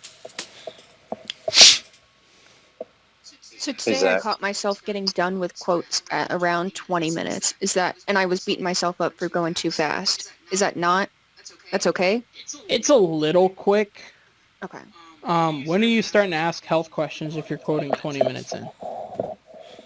I'm not gonna lie, I didn't check. I was just looking at today's numbers. So I would say I wouldn't start asking health any sooner than about 12 to 15 minutes in. Okay. Good to know. So like, Thank you. you want to start asking health questions any sooner than like 12, 15 minutes for health, too quick. Any further than like 20 minutes to ask health questions, you're too slow. Gotcha. Rapport and fact finding should take about 10 to 15 minutes. Intro takes about a minute or two. Okay. Gotcha. I started out with not enough rapport, and then I went to too much rapport, and now I'm trying to figure out the sweet spot. So thank you. It's a balance. Like, a lot of this stuff is a balance. That's what I'm And learning. you just kind of have to feel it out. You know what I mean? It also depends on your personality, too. Every client's different. You'll get a client that gives you one word answers, and you kind of sit there going, okay, like you're trying to like get them to like talk to you, and they'll just give you those like one word answers and kind of like want you to push forward. So it's like every call is kind of different. Sometimes you feel like you're going too fast, but it's just sometimes it's the client, right? So like Zach said, you just got to feel it, And sometimes if a client is pushing you, what you can do is you use the health questions to build rapport and slow the call down. Right? So if you're talking and they're rushing you for a price and you get the health questions, at like 10 minutes in, you're like, oh, I'm going too fast. Build rapport in the health. If they have great health, commend them for their lifestyle. Ask them what the secret is for being so healthy. You know what I mean? You can use the health questions to slow them down. If they've had health issues, ask them how they're doing. Relate to a family member who's had a similar health issue. So you can use the health as a way to slow down your call if it's going too quick and you feel like you're in the mine cart that doesn't have brakes and you know what I mean? So you can use the health to kind of slow it down a little bit and build rapport in there too. Michael? Is there a chance that y'all can turn off the waiting room tomorrow and I could jump into one of the role play rooms? I'll be happy to play, candidate or client, lead, whatever, with anybody that wants to role play tomorrow morning. Since you weren't able to get through a bunch of people, I'll throw that out there as an offer. I'll ask like Justin. 6:30. 6:30 in the morning? Well, 6:30 Central. Sorry, 6:30 Central's 7:30 Eastern. 7:30. No, wait, hang on. I'm doing math. Am I doing math? Yeah, there you go. I don't freaking know. 30 minutes before the normal meeting starts. That's what I'm trying to say. It's 12 hours from now, almost. So I can ask Justin. I know we are doing something tomorrow morning, so I'm not sure. We just go into a role play room and leave you guys to do your thing, Yeah, what I would do is, what we can do is we can even just go in a breakout room for the coaches meeting and then let everyone role play in the main room, and then we just close the breakout rooms and come back. But I'll shoot Justin a text, Michael, and I will let him know. But I know also tomorrow night you guys will probably be doing some role playing with Josh as well, because the whole reason and the whole purpose of these trainings being 2 hours this week, and next week they're also going to be 2 hours, is because we're going on the cruise the week after that. So we're deliberately doing these trainings and making them 2 hours so that way we can role play with you guys and you guys get some exposure with that. But, so that way we're trying to make sure that you guys are as prepared as possible for when we do go on the cruise, right? So that's why we're having longer trainings these next 2 weeks, and that's why we're each taking turns so you get some different styles, so that way we can train and role play, because usually we only have, if I would have started this at 7, we wouldn't have role played. because we didn't get to start role playing until like 7:10 that night. Yeah. But- I don't want to do this though if nobody wants to actually be practice. Like I can be the client, whatever. But if nobody wants to do that, then I'll just show up at the normal time. So if anybody wants to do it, please say so that I don't just show up for nothing. 30 minutes Now, early. say you're gonna be there and then ghost Michael, so that way he wakes up anyways. Who is the love sole you. survivor while you guys are all on the cruise? So Steven is still gonna be here helping you guys out. For my team, Sam has graciously offered to fill in and support for me in lieu of my team. Your coaches are going to have their own individual game plans about it that they're coming up with. So for my team, Sam's going to have my burrito login. So Sam is going to be hopping on calls, helping you guys on the back end of your calls and everything like that. Cool. But yes, there will be a plan. You guys will not be up a creek, so to speak. But that's also why we're doing these trainings too, to make it easier on them as well. So thank you guys for doing your part and showing up for training and learning.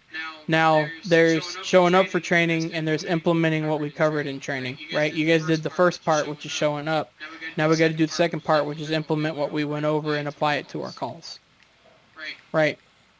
So let's practice and put into place something that you guys learned tonight.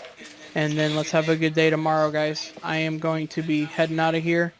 I will see you all tomorrow morning on the 8 a.m. Zoom. If you guys are happy with where you're at today, you can head out as well. If you're not, there's still plenty of time left in the day to make some calls. Thanks, Thanks, Zach. Zach. Thank you, Zach. Thank you, Zach. Absolutely, Thank you. guys. Have a good And you night. guys will be with Exactly. Josh tomorrow. We do have somebody Thanks, Zach. Have a good evening. wants to role play in the morning. Okay. Thank Ariel, are you still here? The steps that we take if we don't know the answer and how we find the answer, okay? Because everything is right there at your fingertips. Every question that you guys have, I'll show you guys on how to find it, how to figure out what's the best option to go with the client, and we'll go from there, okay? So I highly suggest grabbing a notebook, pen, and a piece of paper if you don't have one already.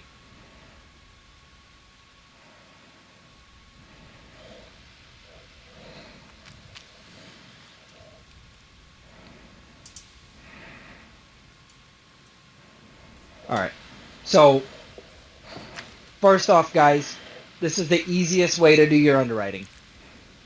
This is the number one thing that you want to pay attention to. It's called PEMDAS. You guys ever remember being in Math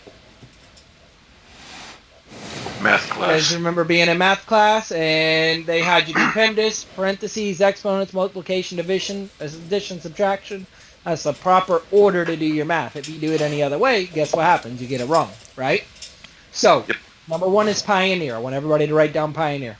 Please excuse my dear Aunt Sally. Yep. So, Pioneer. Hey, Josh.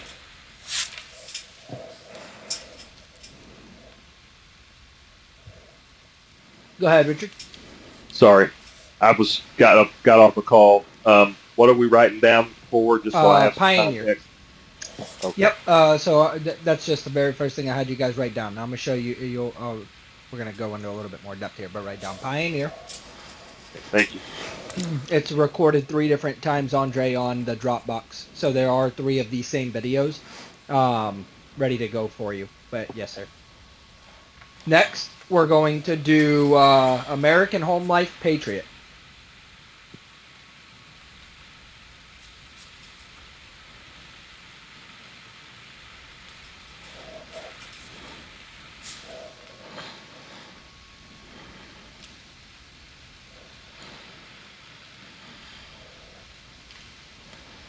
Next up, American Home Life Guide Star.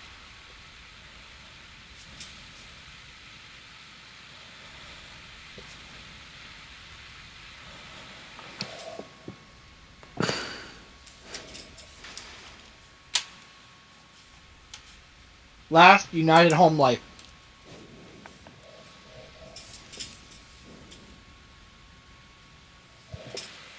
Okay, draw a box around these 4.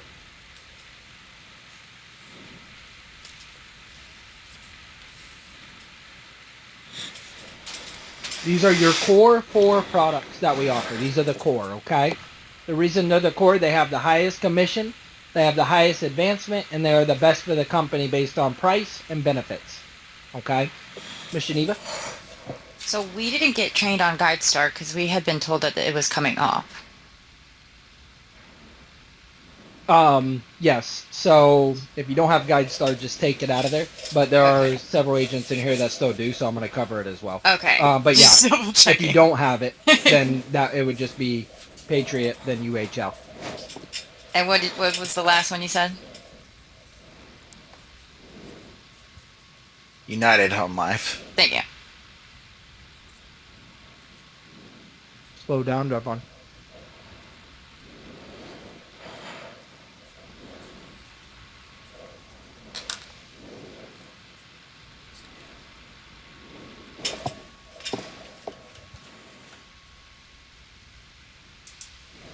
All right. Okay. Sorry, guys. 4 products. This is the question that you're going to ask yourself. You guys ever seen a flow chart before? Yes.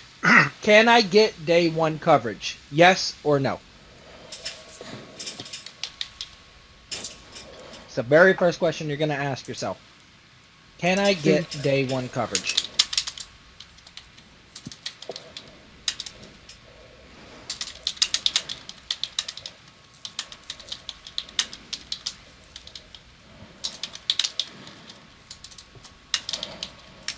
If the answer is yes, go with it.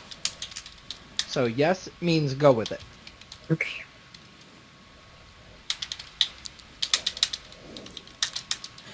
If no, can I get coverage? Any type. If yes, go with it.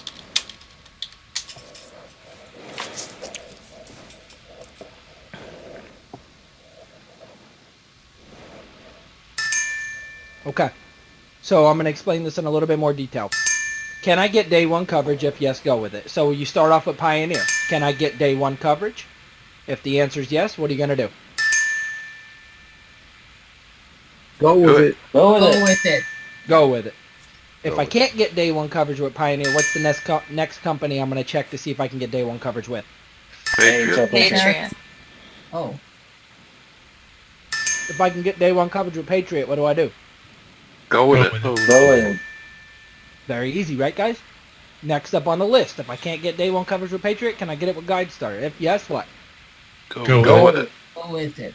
If I can't, next one down is UHL. Can I get day 1? If so, what do I do? Go with it. Go with it. Very easy. Very, very easy underwriting, guys. Can I get day 1 coverage? Yes or no? If yes, go with it, okay? If no, the next question you're going to ask yourself, can I get coverage with any of these companies? And what do? You start right back up at the top. So if I can't get day 1 coverage with any of them, can I get coverage with Pioneer? If yes, what? Go with it. Go All with the way it. down, guys. Follow my lead here, right? So if yes, go with it. If I can't, Patriot. Yes, go with it. Nope, next down. And then you do this process of elimination, okay? Okay. At first, you have to manually do this, right? You're not used to what you can get day 1 coverage with the Pioneer, right? You may have to search it. I'm going to show you guys how to do all that. But at first, this is very manual. Once you do this enough times, it becomes subconscious. So when an SBC sees your post in the underwriting chat, all we're doing is looking, yes, yes, no, yes, yo, no. Okay, yes, go with it. And then we're posting what to go with, right? And we're doing it subconscious because we've done it thousands and thousands of times, right?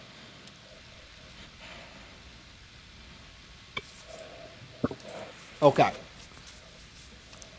If I can't get coverage with any of these 4 companies, that's when Sika comes into play, Sika SI. So down below this box, you're going to write down Sika SI.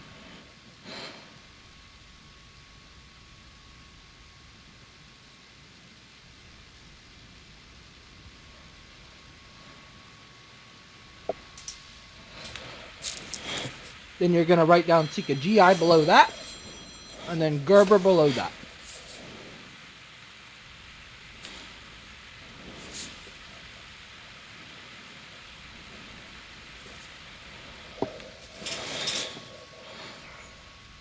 Okay.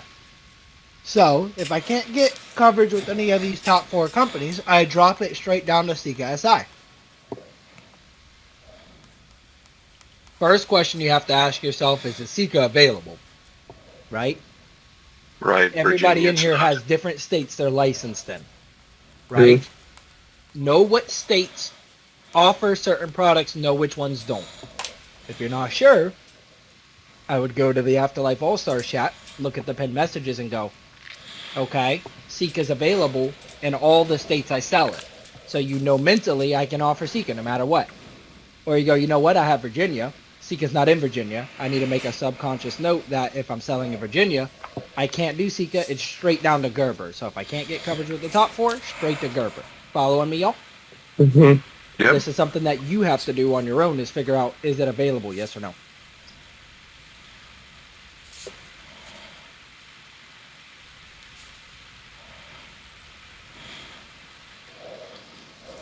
All right. Now, we know the order of operations, right? Pioneer, Patriot, GuideStar, UHL, Sika SI, Sika GI, Gerber. That is your order of operations, okay? That is your PIMDIS.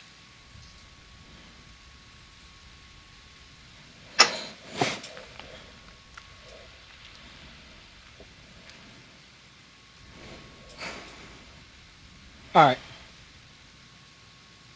Now, I'm going to show you guys how to find out what company will accept day one, which ones won't. If everybody could do me a favor, open up Dropbox on your screen.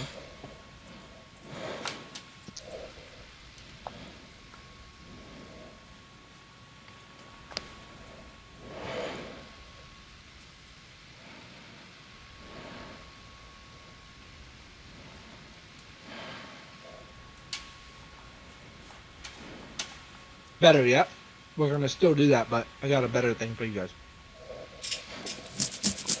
I want everybody to grab a big blank sheet of paper. I don't care if it's computer paper. I don't care if it's a notepad paper, but a blank sheet. Got it. So you listen grab paper while you're grabbing a fork. That's messed up. Hey, beggars can't be choosers, man. All right. Hey, Josh, I'm a new agent. I just need to confirm. Do we need a pen too, or just the paper? Unless you're writing in blood, I would grab a pen. I do take blood payments, though. I just want to know if Bernard is playing in Wimbledon. I didn't know about this.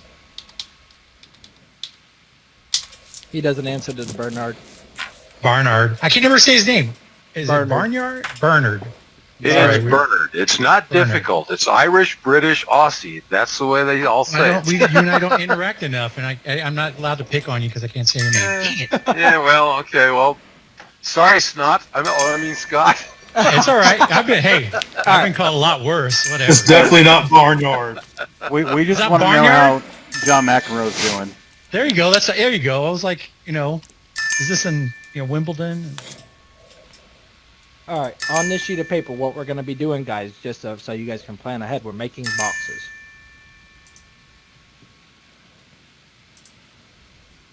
We're making boxes, okay? How many? We're going to come up with them right now. Okay. Okay? Grab 2 sheets of paper. It's growing. Yeah, grab 2 sheets. The first sheet is going to be your company kind of cheat sheet for yourself. We have a cheat sheet already made. So what I'm asking you to do has already been made. Okay? I'm going to tell you why I'm asking you to do it. You learn better when you write it down yourself. You learn better when you do it yourself instead of having somebody else do it for you, right? Teach a man to fish, he's fed for a lifetime. Feed him a fish, he's fed for a day, right? However that saying goes. So I'm going to teach you guys. Write down your companies first in boxes. And make sure the boxes are big enough because we're going to be putting conditions in here. Okay? You're going to be putting conditions in these boxes, so you want them big enough to fill it in, right? You're making your own cheat sheet. So, Pioneer in a box, AHL Patriot in a box, all these different boxes. Below it or beside it? No, you're doing boxes. So if I was doing it, I would take a sheet of paper. Not that you guys can see my damn sheet of paper. Why does it not pick up white?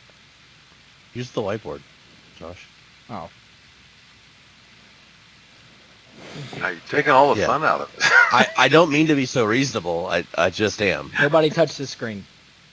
I'm not Zach. I get aggravated easily. All right. So here you go. We got a piece of paper, right? I would make a box. I'd make a box. Boxes. There you go. That's how I would do it. Okay, I'd have Pioneer over here. I'm not going to draw all this. Pioneer, da-da-da-da-da, da-da-da-da-da. Write down your companies, guys. Okay? That's how I would do my boxes. Good? And that's exactly how I do it for the next time, too. All right.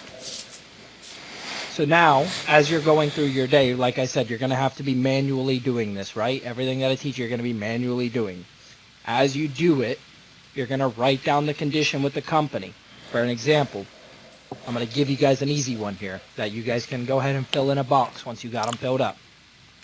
If somebody has COPD, you can go day one coverage with Patriot. It's the Patriot Standard Plan, okay, which Zach did product knowledge with you guys yesterday, right? So we should all know what the Standard Plan payout. No, he didn't. Zach did rapport building and fact finding yesterday. Okay. So COPD goes in your Patriot box. So now, every time you come across the client and their only health condition is COPD, where are you going to go to? Patriot. Patriot, right? And this is what you're going to fill out yourself and write this stuff down, guys, because it helps. This is, when I first started with SLS, I didn't know what high blood pressure was. I had no idea what diabetes was. I literally had no idea on any health condition, any medication. It's what scared the hell out of me the most about this job. Not getting on the phone, not talking to clients, but all these medications, and Zach was like a whiz with it, and I was like, dude, I'm never going to get this. Like, this is the one thing I've never dealt with any health conditions. I don't have family member with health conditions, and when they did, I didn't really care enough to ask them what pills they were on, right? So for me, the health was like out of my world. So what I did is I created boxes like this, and every time I came across it, I would search it, and then I would put it in a box. And then I got to the point where I was like, okay, COPD, let me look at my box. Oh, Patriot. COPD. Oh, look, Patriot. And then about the 10th time, I'm like, I don't have to look at that. I already know it. It's installed in my brain because I've done it enough times to know COPD is Patriot, right? And this is how I got good at underwriting, just like this. Now, on the other page, this is, and you're going to do this yourself. You can follow along with the group, or you can do this on your own as you come across them.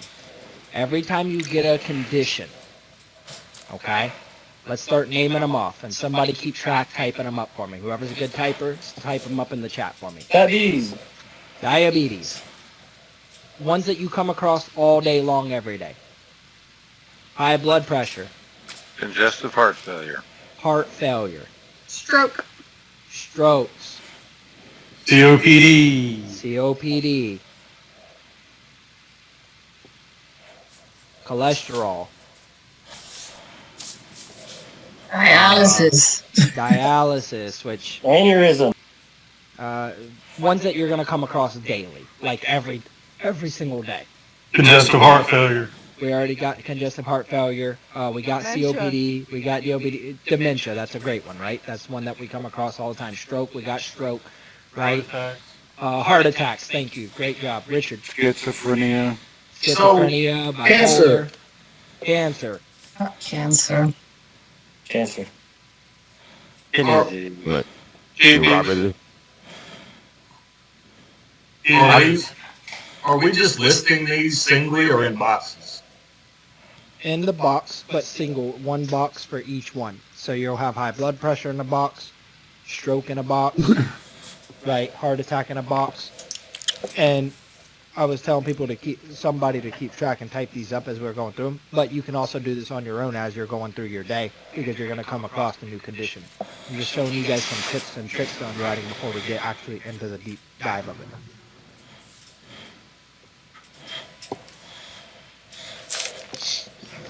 Now, you're on a phone call.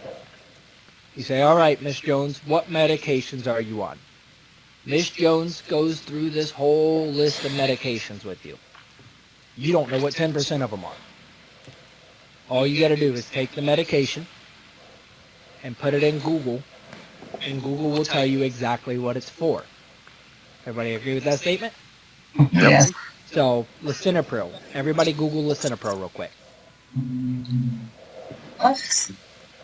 Lisinopril. L-I-S. Hypertension. Yeah, but I want everybody to Google it real quick. Got it. L-I-S-I-N, listen, O-P-R-I-L. Pro. L-I-S-I-N for hypertension. ACE inhibitor for high blood pressure. High blood pressure. Okay. So let's say I Can needed to treat search. diabetic kidney disease. Okay. So let's say I needed to search this medication. I had no idea what it was. It was my first time seeing it, right? You're a new agent. You're scared. You're like, okay. I search it. Now I know what it's for. Everybody agree? But you're not going to remember that the next time you see it 5 phone calls from now. You're going to have to search it again, right? Well, what you do is you take that lisinopril, you put it in your high blood pressure box. Now, next time I go, I can just go, oh, that's for high blood pressure. Following me, guys? See these tricks that I'm teaching you? This is what I did to get good at underwriting. And again, I had no idea what any of this was. This was how I learned. I had to write it down. I had to look at it multiple times. Well, after you do this enough times, you hear somebody that has COPD. You find 5 different inhalers that they're on, right? They're on albuterol, they're on Ventolin, Symbicort, ipratropium, right? They're on all these different inhalers. Now you take those inhalers and you put them in your COPD column. Now you know, okay, hey, if somebody has COPD, then I know that there's these medications. Also, if somebody tells me that they don't have COPD, but they're a smoker, and they go through their medications and they start naming off these inhalers that I have over here in my COPD box, am I going to start to second guess if they have COPD, right? I'm going to start underwriting regardless what they're telling me they have. I'm using my boxes to help me determine. Follow me? All right. Cooking with butter now, y'all. So now you start filling in these boxes all day long, right? You're getting free medication. You're getting free practice all day. Every time you talk to a client, you're getting 3 medications, 10 medications, 8 medications, 5 medications, just writing them down. Eventually, you get good at this, right? Now, your client tells you, I don't have my medications. I'm not at home. Instead of doing a callback, you just go, do you know what they're for? And they go, yeah, I take them for high blood pressure. And you go, well, let me read off this little list I got. Tell me if any of these sound familiar. Oh, that one does. Now you're an expert. Follow me now? So now the client's like, oh, how'd you know that? Can you tell I've been doing this a long time?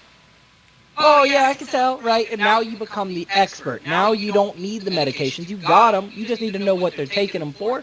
And you can read them right here. And they go, yep, that one sounds familiar. No, I've never heard of that one before. Oh, that one sounds familiar, right? And you start learning these things. Now you're the expert on your phone call. Okay, and it's these little tips and tricks that get you really good at underwriting really, really fast because you have to write them down. You're Googling them, you're taking them, you're putting them on your sheet, you're seeing this medication 3 times, 4 times on a phone call. The next time you do it, you'll probably have to do the same thing, and then eventually it just starts becoming muscle memory. So now you don't have to look it up. You don't have to Google what it's for. You know if somebody says lisinopril, it's for high blood pressure. You already know. Okay? So you write down all these different conditions that you get all day, right? If there's one that you get that's not on the list that we just do, you just add a box for it, okay? Angina, chest pain, you add a box, okay? Then you put a medication under it, right? And you just start filling in these boxes. You're making your own health cheat sheet for you to remember, for you to follow by, okay? You now are becoming the expert. Any questions on the boxes that I covered or the if yes, go here, if no, go here? I want to make sure I'm not confusing anybody or losing anybody because this is super important for everybody to have down before us coaches go on the cruise.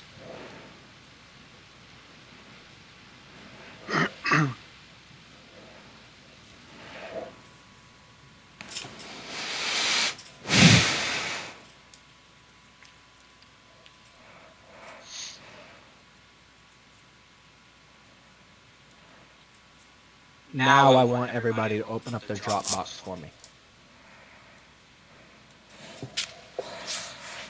And just in case, because there's always one. Sometimes more than one.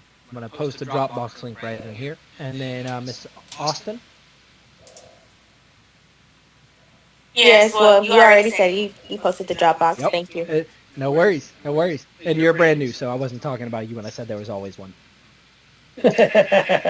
Yeah, likely story. As if you'd take prisoners.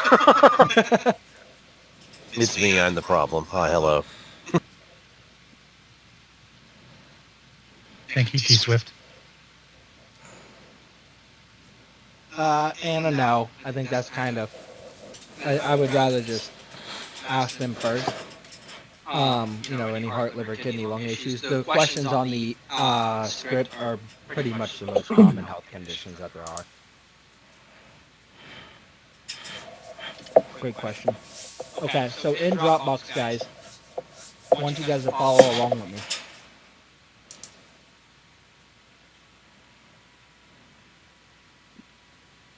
I want you all to hit courses.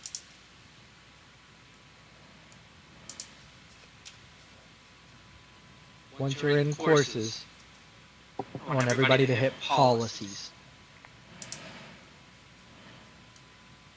Once you're in policies, I want you to scroll down. They're in alphabetical order. I want you to go to health cheat sheet, parentheses 2. Click on it.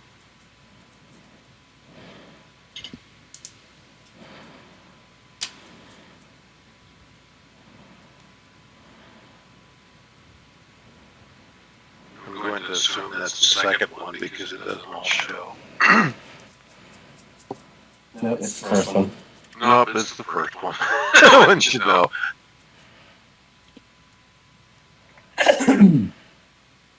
This is 95% accurate. You relax. 95% accurate, meaning that there are stuff in here that is inaccurate. Okay? We did the best we could at going through here. There's always one-off situations. There's always other things that can come up and play. Pretty much just to tell you a good idea of where to go to, okay? 95% accurate. So,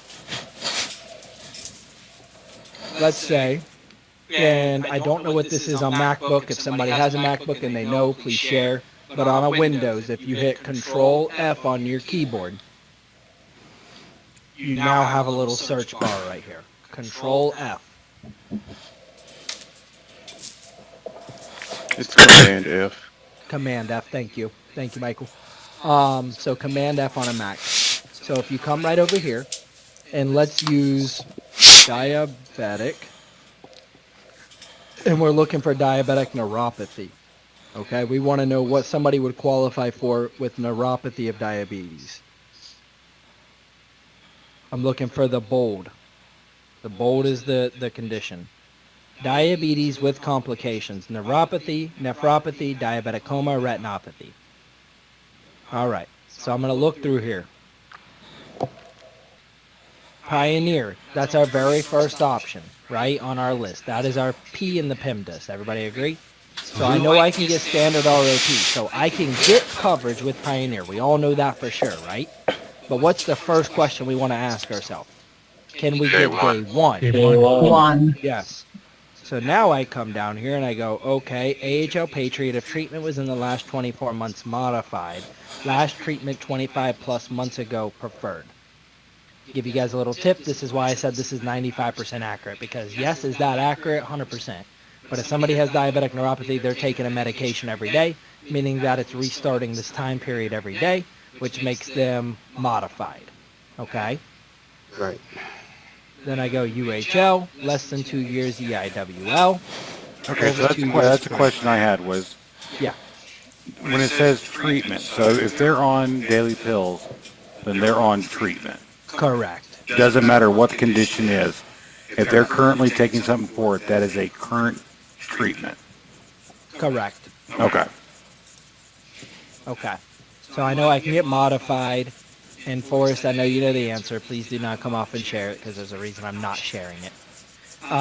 Over 2 years premier, but again, treatment is going to put them in the EIWL column, right? So I know I can get coverage with UHL, Patriot, and Pioneer. What's my first option I'm going to go with? Pioneer.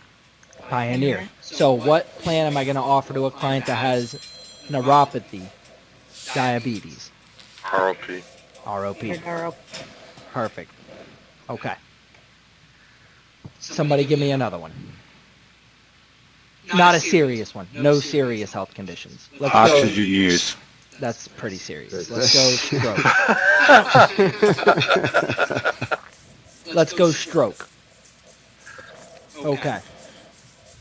What's the first thing that you're going to say to somebody that tells you that they had a stroke? What? How long ago was it diagnosed? Wrong. Wrong. No. Sorry to hear that. You don't give your condolences. I'm sorry to hear that. I can't Are you able to imagine what perform the that's... activities of daily living? I'm sorry to hear that. How are you Oh, doing? I'm sorry. I got you. Right? There's a reason that was a trick question, right? Because we become so numb to these conditions, guys, that it's very easy to go, well, how long ago was that? And all you're thinking about is the close. If all you're thinking about is the close, you're not going to get the sale, right? Your very first thing should be, I'm so sorry to hear that. How are you doing? Well, that's my default, but you were asking questions, so I thought you wanted to know where we were going next. But there's a reason I did that. I'm with Bernard. Yeah, but there's a reason I did that. Your very first question is, I'm sorry to hear that. How are you doing? How have you been holding up? You sound amazing for somebody that had a stroke. Did you do physical therapy? Did you do speech therapy? Then you lead into, how long ago was that you went through that? Now you got the question that you ultimately wanted to ask, which all of you guys, you're right. You're absolutely right in saying it, right? Now, if the stroke, let's go the stroke was 2.5 years ago. We'll go 2.5 years ago for our stroke, okay? So we know that for Pioneer, 50 to 85, 2 to 3 years is going to be what? Standard plus, right? Standard plus. So then we go down. Guide Star is a decline with diabetes, graded if occurrence or nitro or isosorbide within 24 months. Level if it was over 24 months. So now we know we can go level if the last occurrence was over 24 months. What's better? Guide Star level or Pioneer Standard Plus?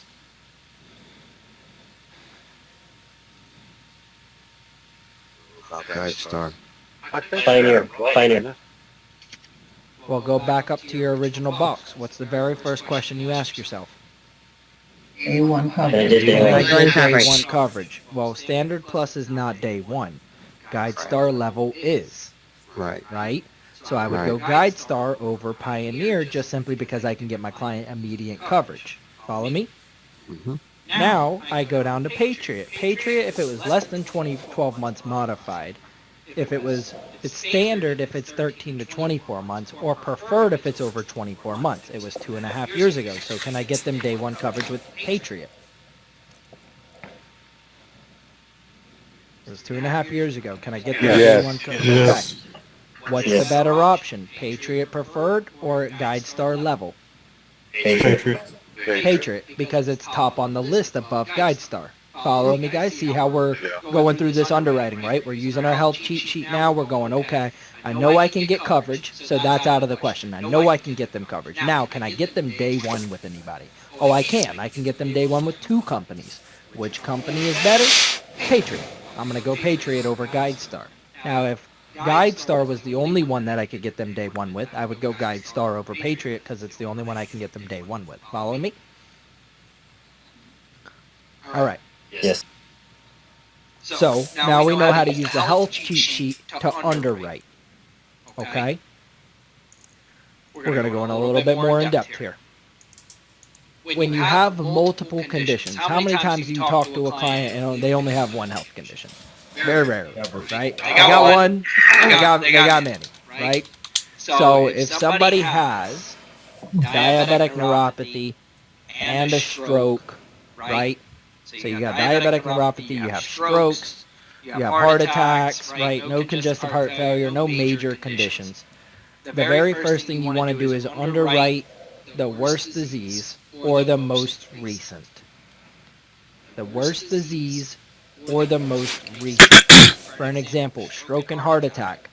Pretty bad, both of them, right? You're going to underwrite which one was the most recent. So if they had a stroke a year ago, but a heart attack 3 years ago, which one are you underwriting? The stroke.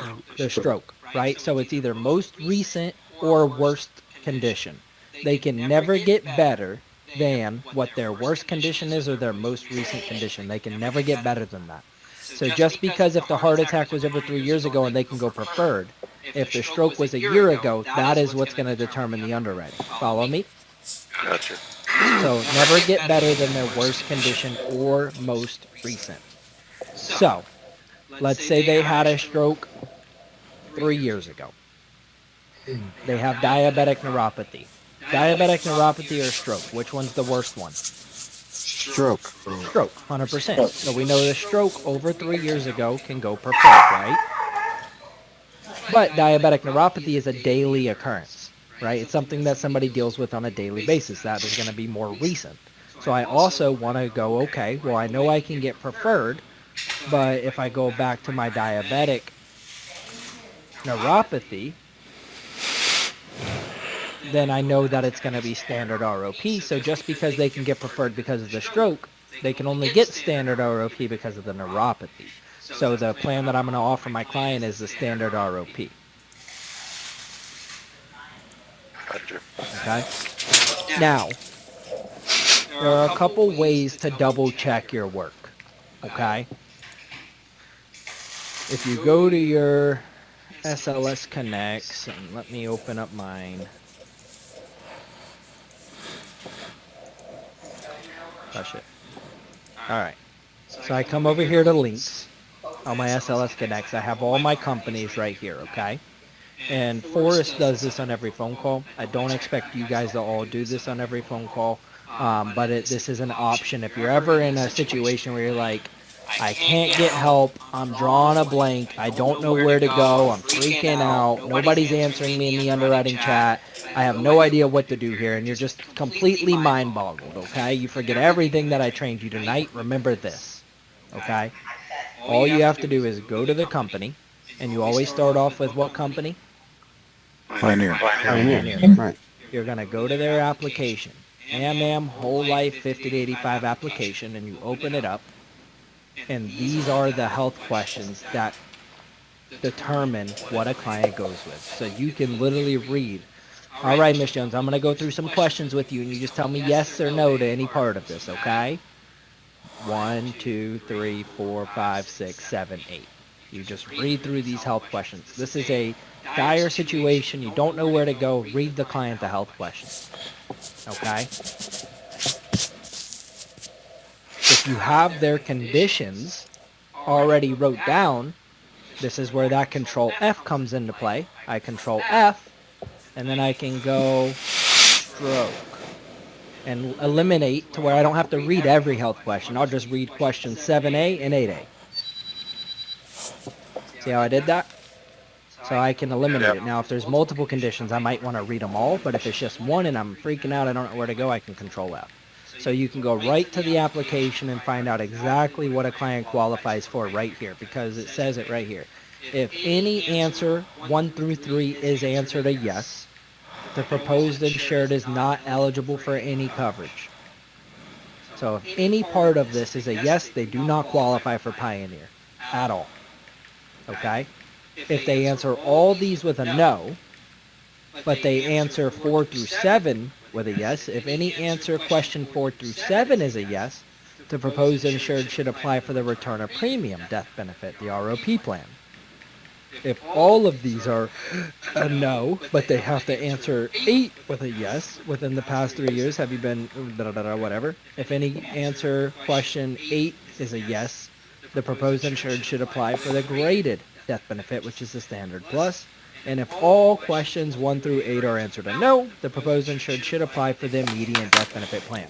So you can literally pull up the app, and go right there and go, okay, dire situation, I know I can go with Pioneer. And this is for somebody that's just like needs an answer fast, got a client on the line, can't get an answer nowhere else, forgot everything that I taught you guys tonight. You can at least pull up the app and write them a policy, because you know if they answer yes to this and you can't get them Pioneer, you can always go Gerber, right?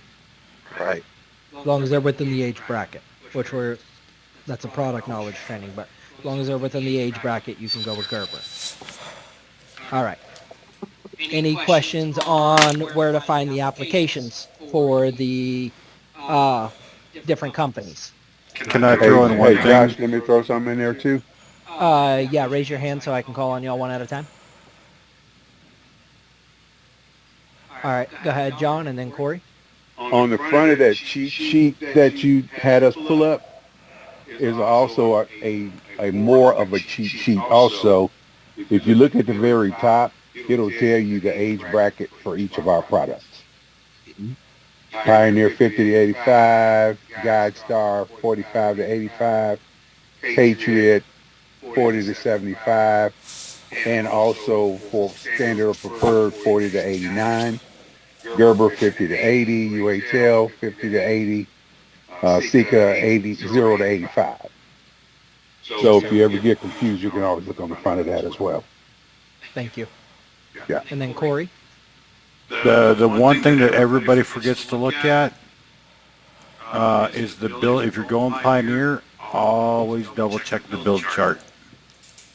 Yep, and you jump in the gun, but definitely on the right track. We're going to cover that as well. My bad. So Sorry. no, you're good. You're good. So there's a reason that we ask height and weight, and I'm going to get to that in a second. But right here is your applications are under your links. Pick which one you want and look at the application. This is something you can do no matter what to find out where to go with. Forrest? I just want to add on why I always go over the health questions. I'm really good at trying to pivot through where to go. But if I have a client on the phone that says, I take, several medications, I don't know what they are, I take a handful, whatever, and you try to go through them and decipher what he takes, I'm definitely going over the health questions with that client to see if anything jogs his memory. If anything pops up, oh yeah, I have COPD or whatever, but I've had it for a decade now. I've never, it's never given me any issues. Well, that's something you need to know about to pivot to what provider or what plan you need. So that's my little tip of advice. Thank you. What, Bubby? Ow. All right. So this is where you find... That's where you find the applications to do exactly what Forrest just said. It's an easy way to underwrite. It's the easiest way to underwrite. Okay? So now we know what our health questions are. So next up is your agent guides. This you will not use very often. These are for very one-off situations. Yeah. Yeah. Corey, funny as hell. Your agent guides. This is something that you'll very rarely use, but I want to show you guys them anyways because they can be a helpful tool. So let's say I hit AMAM group. You have these things called agent guides, AMAM whole life agent guide. So luckily enough, most of the work is done for you guys with the health cheat sheet and with the application. But back in the day, when agents used to go out door to door, they didn't have a control. They didn't have a health cheat sheet. They had agent guides. They were handed a packet and said, go sell this product. This is what agents used back in the old days, quote unquote. And in your agent guide, you have build charts, you have medications and what they're for. So if somebody's taking Advair, you can come here and go, okay, Advair is for asthma and it's for COPD and emphysema. Miss Jones, what do you use your Advair for? The inhaler. Oh, I use it for my asthma. Asthma is preferred. So I can use this to determine where to go with. If they go, oh, well, I had a touch of COPD 20 years ago, but I only have to take it like 3 times a day. Okay, well, you're a standard client, Miss Jones. Right? And then you can use your agent guide. Again, this became obsolete pretty much whenever we are able to do everything kind of on the phone, where you have everything at your fingertips at your computer. But this is an easy way to get to know your medications and stuff like that. Other than Google, again, Google is your man's best friend nowadays. You can use Google to do this exact same thing. But I do want to show you guys so you guys can say, okay, yes, I do know what an agent guide is. And pretty much almost every company has them. Pioneers is the best. But every company has some sort of this type of agent guide, okay? But Pioneers is the best. Any questions on agent guides? Do you still have a question, Corey?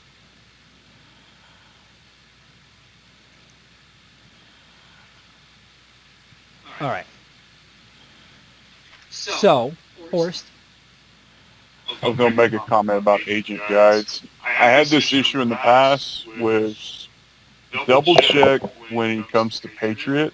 Like if you go over the health questions with Patriot, and if it's a rare condition that you don't normally deal with, like let's say hepatitis C, double check the cheat health, the health sheet with the medications, compare it with the questions.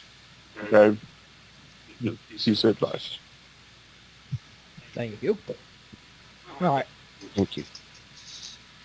Yeah. All right. So now back to what Corey was mentioning earlier. Height and weight. This is the easiest way to determine if height and weight you even need to look at it, because very rarely do I look at height and weight. If you look at the height and weight and you go, oh, they're thick, or ooh, they're really skinny. If you have to look at it and say any of those, any synonyms of that, look at the height and weight, right? So if I said I'm 5'7" and I weigh 180 pounds, does that make anybody go, whoa? No. No. Now if I tell you I'm 5'3" and I am 360 pounds, Yes. some of us may go, okay, whoa, right? Right. So if you have to say whoa in any sense of the matter, right? And I'm not being mean by any means. I don't care about anybody's height and weight at all. But if you have to say whoa in any way, you want to go and check your height and weight. Follow me? So if somebody's 5'9" and they're 110 pounds, would you say whoa to that? Thin. Yes. Yeah, right? They're a little thin at 5'9". 5'9", 110 pounds. Right, that's a little thin. I'm going to say, whoa, okay, I'm going to go check it. So for build chart, each company has their own build chart. Some companies don't care about build chart at all. The companies that do not care about build chart, y'all ready? Patriot, Gerber, and Sika. No height and weight chart.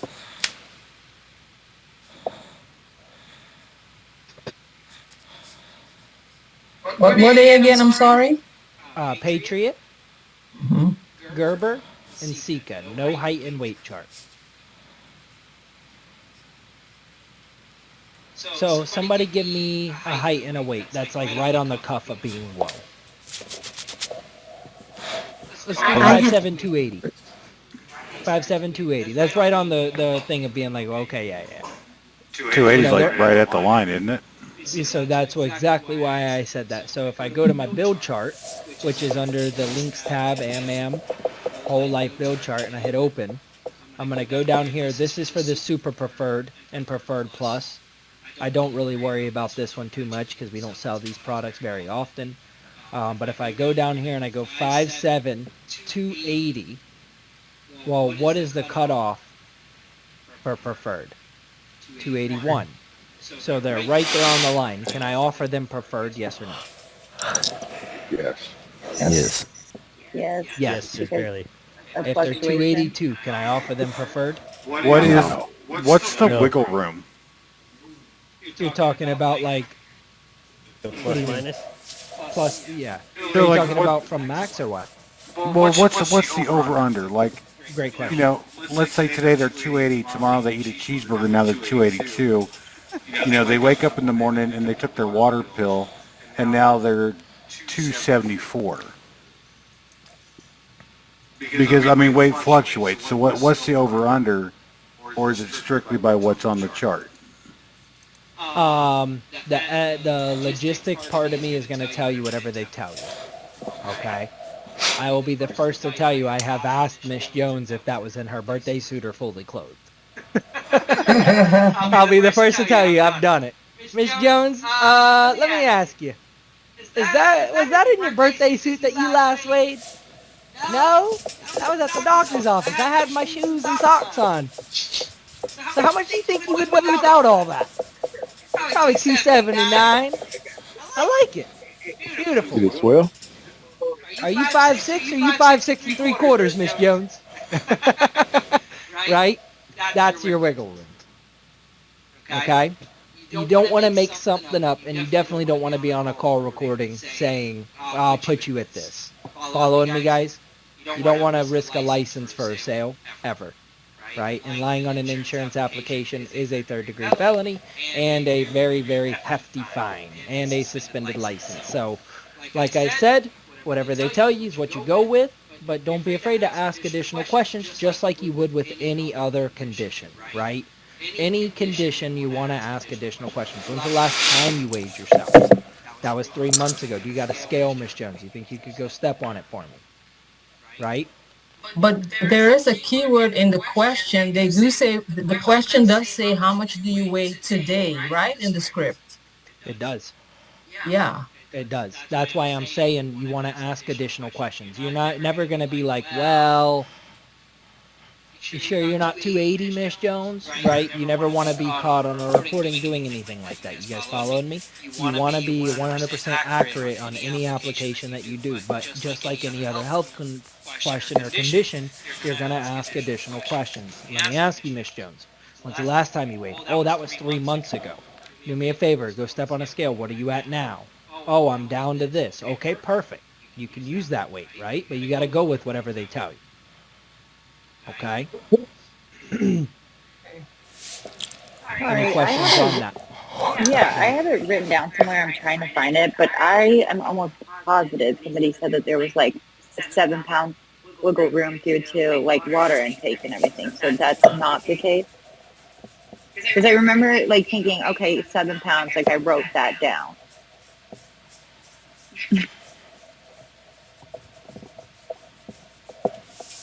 Go with what they tell you. Okay. Okay? Go with what they tell you. That's what I'll say. Yeah. It's just, it's not worth it. Right? Okay. If somebody tells you, you know, because I'm going to show you why it's not worth it. Okay? Patriot doesn't have a height and weight chart. On the floor right So back if my here. client is 296 Close to the and they're refrigerator. 5'7", let's say 289. Let's just go 289. We're right above it, right? Everybody agree that's pretty darn close? Right? So the 289, they're 5'7". We're pretty close to this, right? What's the next option down from Pioneer?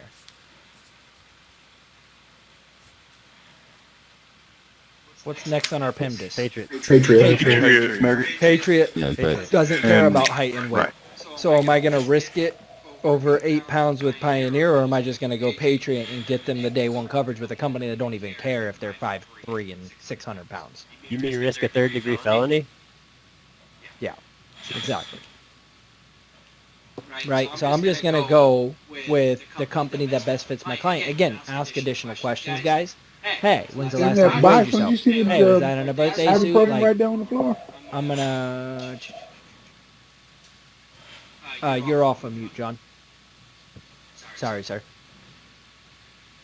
Alright, so I'll ask additional questions just like I would any other health condition. Alright? Everybody knows where to find your height and weight chart? Everybody knows what to look for. If you have to say whoa in either direction, probably want to double check that. Right?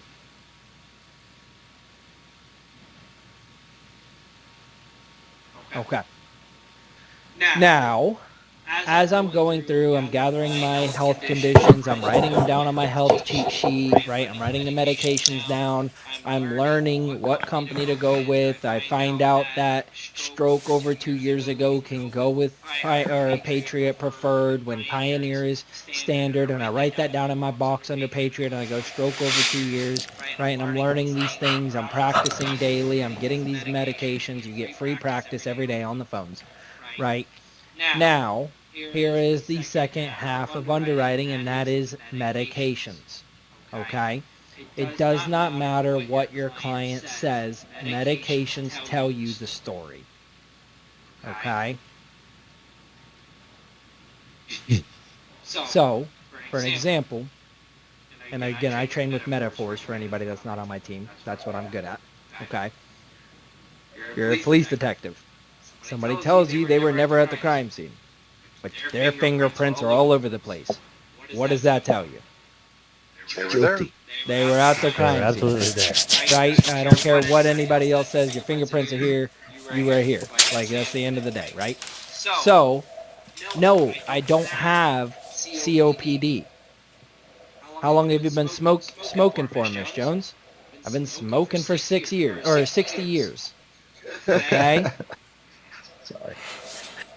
But I don't have COPD. Okay, what medications are you on? Oh, I'm on albuterol. Okay, I'm going to go to my Google. I'm going to type in albuterol. Everybody do that real quick.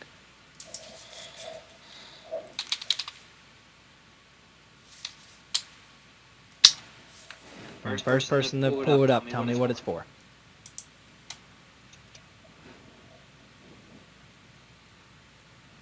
Chronic bronchitis, asthma, COPD. Okay.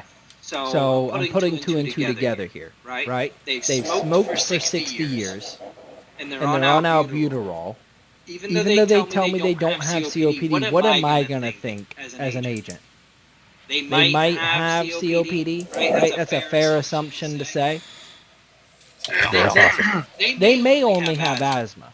But now I want you to put yourself as the owner of Pioneer. Or is it worth the risk to you to insure that person for day one coverage if that's not a day one coverage condition? Not really, No. right? If you were the owner of a company, a multi-billion-dollar company, you wouldn't do it either. You would say, you've smoked for 60 years, you're on an inhaler. Even though you tell me you don't have COPD, I think you do. So I'm going to underwrite it as COPD. Follow me, guys? Yep. So the medications tell a story. I'm in perfect health. I have no health conditions whatsoever. What do you take, Miss Jones? I take clopidogrel. This is going to be a little bit of some advanced underwriting for you. I take clopidogrel. Can you spell that, Miss Jones? Yep. CLOPIDGREL, I think. Yeah, Close got enough. Carbodoglil, Lasix. Blood clots. It's Plaxic. Prevents blood clots from forming. Okay. So it prevents blood clots, right? Circulatory, yep. So if somebody has a blood clot, and this is where it gets a little bit more advanced, and this is what really comes with time, right? I know that they might have had what in the past? A stent.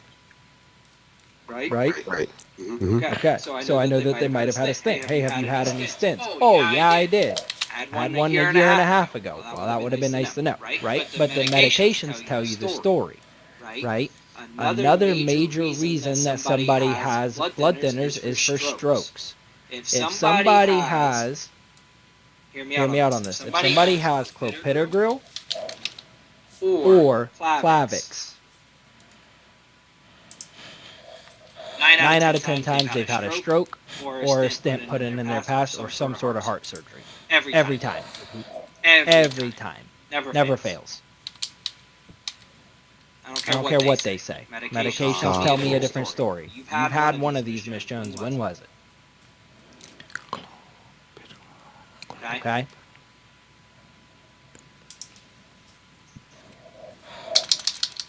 Richard. So what about the case today? And I didn't dig deeper, but What about the case today where the guy said that back, around the time he got his COVID shot, that he developed blood clots and had to have that treated, and he thinks it was attributed to that because they never give him any medical diagnosis. That's a possibility, right? That's definitely a possibility. He got COVID, caused blood clots, not unheard of, right? It's happened before. I know, I've heard it before, so I know that it's probably happened before. That would be a situation where you'd go, okay, you've never had any circulatory surgeries, never had any heart issues, never had any strokes. You do your follow-up questions. No, never had any of that. I'm perfectly healthy other than my COVID. Maybe then you would apply for the preferred plan, right? And see what Pioneer says. That would be a perfect example of try it out. Yeah, just hope they don't find something that he just didn't tell you. Miraculously can't remember, right? Exactly. Yes, sir. Yep. But that's something that you would do an app on, see what the notes say, or see what comes up at the end. Now, if you do an app for that guy, right, Mr. Richard, and then at the end of the app, gabapentin, inhalers, have you smoked in the last 12 months, right, and Chantix, and all of these different things come up, I'm not believing a word that he said in the first place, right? Because there's all this other things, right? Because there's all these other things that you didn't tell me about. So I'm thinking you're trying to get one over on me at this point, right? So now I'm underwrite it a little bit differently. Now, if that's the only medication that comes up, okay. Cool. I can underwrite that. I'll put notes on it. We'll probably most likely get you accepted. No worries at all. Cool. So medications, yes, sir. So medications tell you a story, guys. If somebody tells you they're in perfect health, but the Nepizil comes up. And as I'm giving you guys these medications, what should you be doing on the sheets that I told you guys about? Filling them in. I know that one. That's vitamin D. Yeah. Dementia and Alzheimer's. Right. So now, and this is what I'm talking about, guys. Go in your boxes over there, and Donepezil is a dementia medication. You hear it, you look, you see it, you know. Right. So now you Google Donepezil. It's a dementia medication. So you know, regardless of what their health says, what do you know that they have? Dementia, some kind of Alzheimer's. Yes. I can't remember. There are things you can fight and things you cannot fight. Okay? Richard just brought up a beautiful example of something that you could fight. Okay? Well, I actually have another one of them. Well, let me, and I'll have you share it, Richard, but that's something that you could possibly fight for, right? But if dementia medication comes up, there's no fighting that. Right? Well, I was in a motorcycle accident, I hit my head, and I have short-term memory loss. I'm sorry. There's no fighting this medication. Insurance companies do not want it. Right? That is a declinable medication. It doesn't matter. Okay? So some things you can fight, some things you can't. I'm going to let Richard share, and then you, Forrest. Well, I wrote a policy, or tried to, let's put it that way, on my oldest son last week. And, he's had asthma since he was 5 years old. He don't have COPD. And so, I applied for it. And of course they kicked it back and said the applicant is not eligible or is not medically eligible for this coverage. He's 29 years old and has nothing else at all. So, I don't know. He takes a form of albuterol, ProAir, one of those corticosteroids. Yep. He has, like I said, his whole life. So I didn't know if there was something I could do in notes or with them or, So family plan with Pioneer is different than their 50 to 85. So if he was 51 or 50, you could get him accepted for the day one, no worries at all, with Pioneer for asthma, right? But the fact that he's under the age of 50 with that, then you would want to go right here to your application for 0 to 49, and then what we'll do is we'll control F, and I think asthma. How do you spell asthma? ASTH. Yeah. MA. Okay, so it's not in here. But we'll go back, and this is where the agent guides come into handy. This is the 049. We're going to do albuterol. So it says preferred for 0 to 49. So you may be able to put notes on that, Richard, and say, hey, proposed insured does not have COPD. Proposed insured has asthma. Please order medical records. And what they'll do is they'll pull medical records from the doctor. Your son you may have to pay for it, or your son may have to pay for it, but you can send them medical records and it'll show like, hey, he doesn't have this, and they'll reverse their decision and accept them.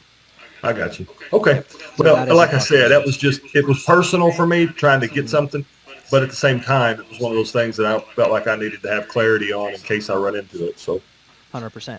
100%. Yeah, they don't like really any health conditions under the age of 50. And then Forrest. I was gonna say, well, I was going back to the whole dementia thing.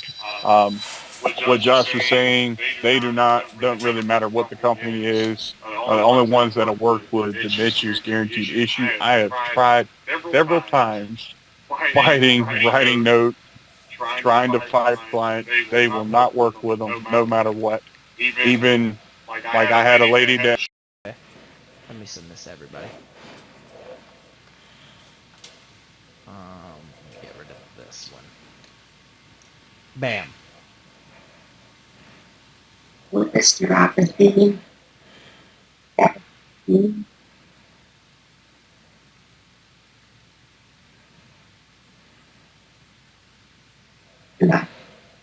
I'm here.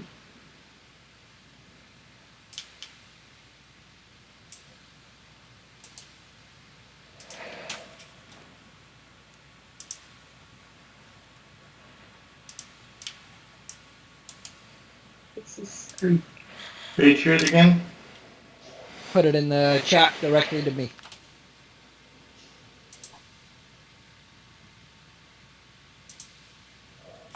When did they have the lupus? It's current. Morgan?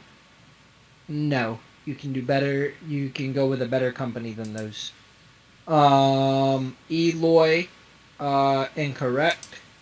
Alicia, correct. Morgan, correct. Darvon, nope. Armando, nope. Christopher, correct. Kyle, correct. Marcos, incorrect. Erica, no. Oh, I'm sorry. Backing it up. That's my fault. Eloy. I just realized that this needs that wrong? clarification. No, give me 1 second, guys. It needs clarification. Everybody delete their answers, or don't even delete, just let me... Do they take insulin? Is that what you're... There we go. Now go ahead. Oh, dang it. Why does it just go to one person? That pisses me off. It's Zoom. Alright, there you go. Now go. Oh. Darvon, you were correct. You were correct with the previous one. Darvon, I'm sorry. Abu, Okay, you were thank you. correct. Yeah, everybody that said the original for Patriot Standard, you were correct. But now this is the new one. All right. So it was right. Correct. Well, it wasn't wrong. Okay. No, you were correct. It needed clarification. Now that it's clarified, now I want you to redo it.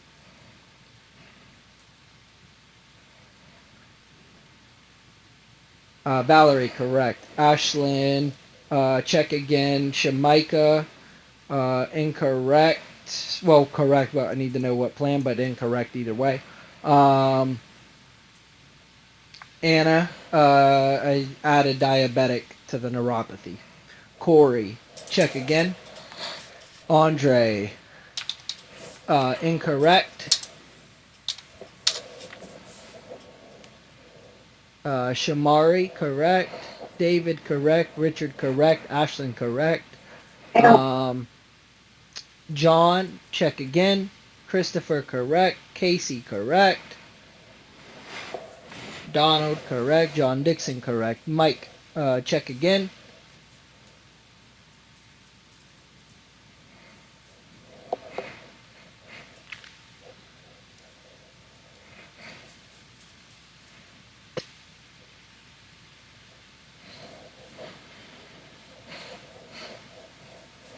Nathan, correct. Rico, correct. Eloy, check again. Armando, check again. Forrest, correct. Ray, correct. Malik, correct. Bernard, correct. Amberly, correct. Sharinda, correct. Julie, correct. Abu, check again. Shamaika, correct. Jason, correct. Also, guys, please make sure you're double checking your work, right? You're presenting this to a client. If somebody comes back over you and offers something better for half the cost, there goes your sale.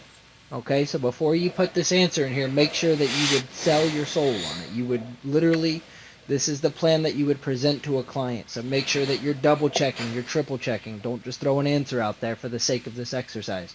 I am a real client. I am buying a policy from you. If somebody comes in my door tomorrow and offers me something better, I'm going with it. Geneva, correct. Kevin, check again. Tori, correct. Crystal, check again. Kyle, check again. Anna, check again. All right. So let's underwrite this plan together, okay? So I have a female. I have a 60-year-old female, 5 foot 250 pounds. Does the weight make you go, whoa? Nope. Me neither. All right. First thing I'm going to do is I'm going to underwrite lupus. If everybody could underwrite lupus, what plan can I get with lupus? Standard. Patriot, Standard. right? I can get day one coverage with Patriot Standard. Everybody agree with that? Yes. What's the next condition that I want to underwrite, though?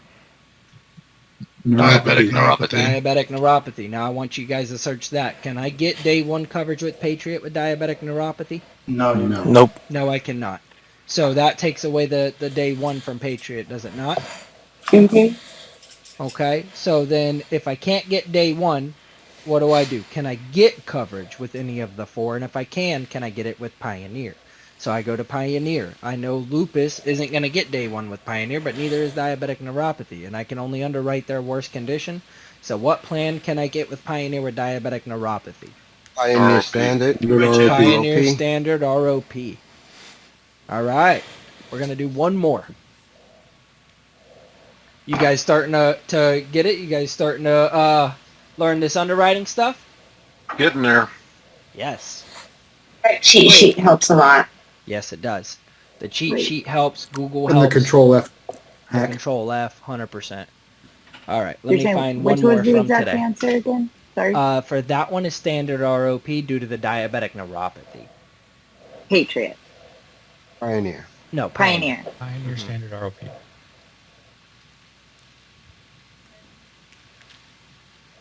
I know, buddy. We'll go walking soon.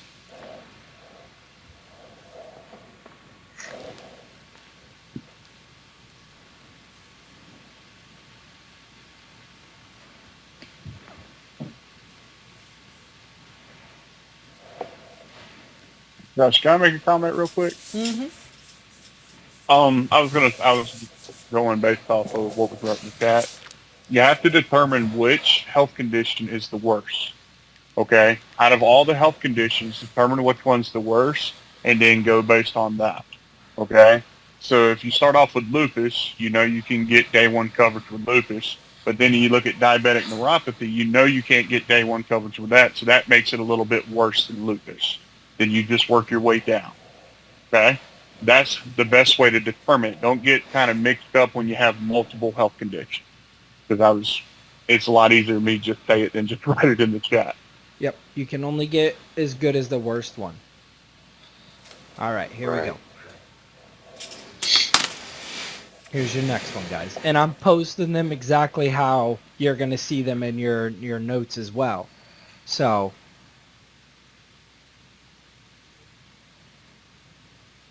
Wow. Okay. So it's a lot to go off of, but this is what you guys are looking at in your notes, right? So it makes it a little confusing when you're looking at everything. Morgan, check again. COP. I'm calling OSHA. This definitely that lady from 1025 Thursday. Ashlyn, that is a correct answer, not the best answer. Amberly, no, just as it's written. 24 mounts. Nothing extra.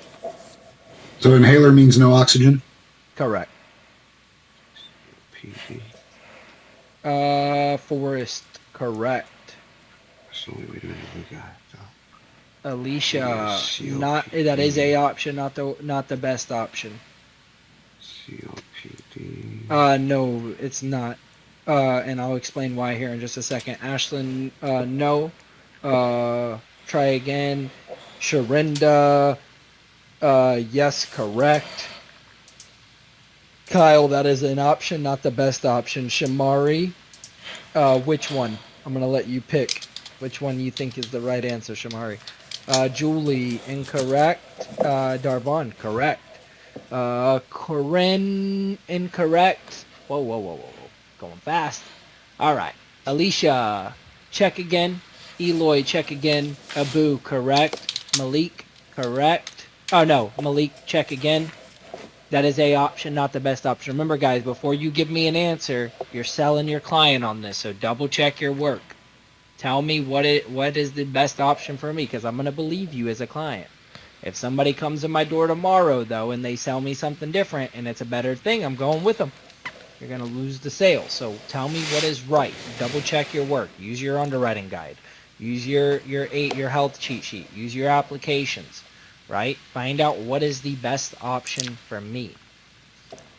Richard, check again. Rico, what plan? Morgan, very good. Good job, yep. Janice, what plan? Shamari, correct. Ashlyn, getting closer. Check again. Amberly, that is a correct answer. Check again. Jason, check again. Casey, check again. Rico, what company? Crystal, that is correct. Armando, that is correct. David, that is correct. Julie, check again. No, you are right, Julie. I seen your catch up. Anna, that is a correct option, not the best option. Kevin, correct. Mike, correct. Corinne, correct. Casey, am I going backwards? What's happening here?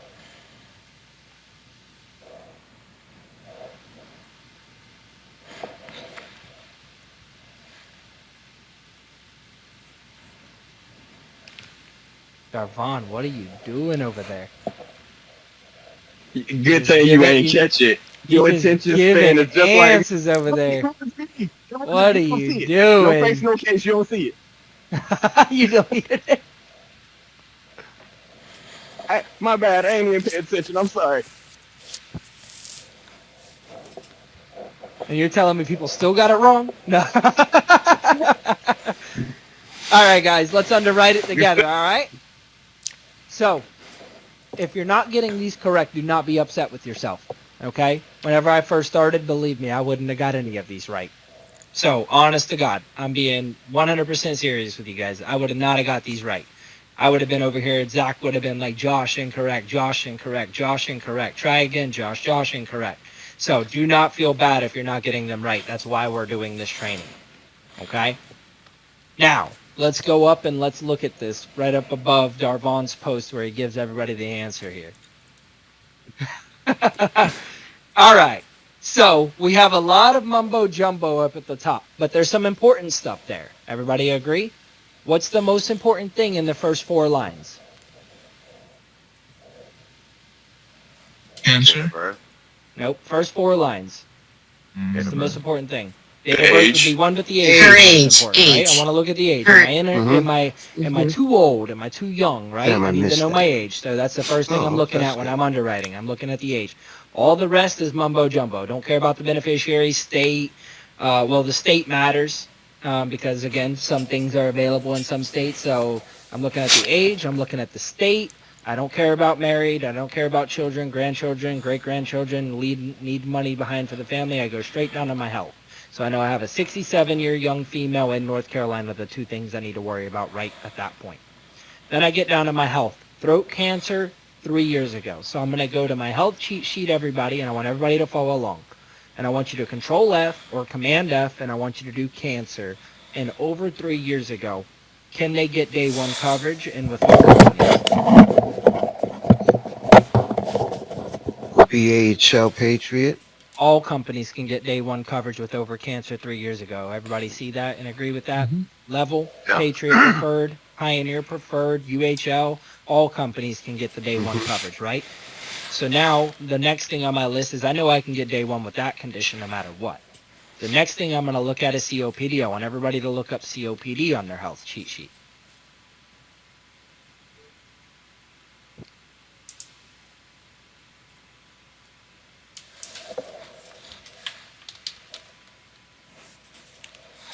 And then when you look up COPD, what company can I get day one with COPD? No. No. Patriot.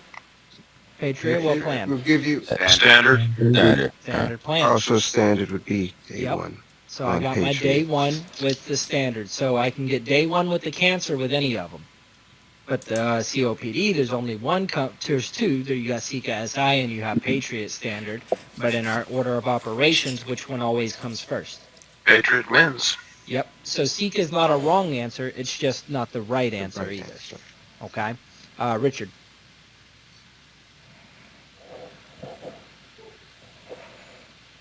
Sorry. This actually goes back to prior to this last one I was going to ask. Is there somewhere that we can, or somehow that we can rank these conditions so that we know, like, what is the most severe of the ones? What is the second most severe?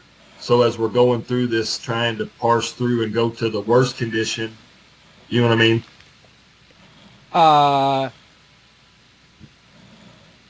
No, not really. There's a little trick that I'm going to give you guys on how to do that, which is actually where we're heading right now. But not in the sense of what you're thinking. That would be great if you could, but like stroke, COPD, diabetic neuropathy, heart attack, they're all kind of level, right? So then it just goes to which one's the most recent, really. I got you. But I am going to give you guys a quick tip on no to all the first four companies. Okay, so just some quick conditions that you can look at. That's a no to all the first four that you know as soon as you hear it, it's one or the other. It's Sika or Gerber. Okay, so everybody write these down. We got oxygen use, and look, what you guys should be doing is remember that sheet that you have with all of your different companies. This is where you should be writing this down at under Sika or Gerber. Okay, so oxygen use should go under Sika or Gerber. Home health care, Sika GI or Gerber.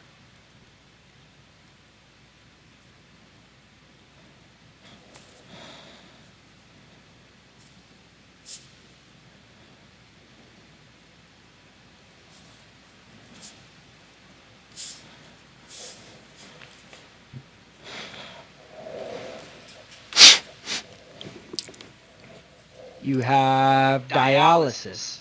Dialysis are going to be Sika SI or Gerber.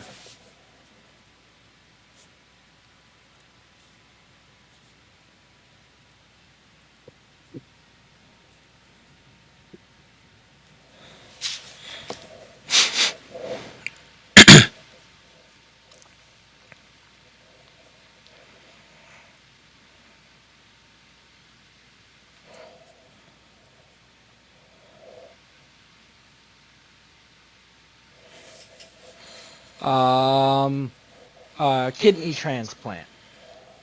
So, I'm sorry, any organ transplant, Sika GI or Gerber.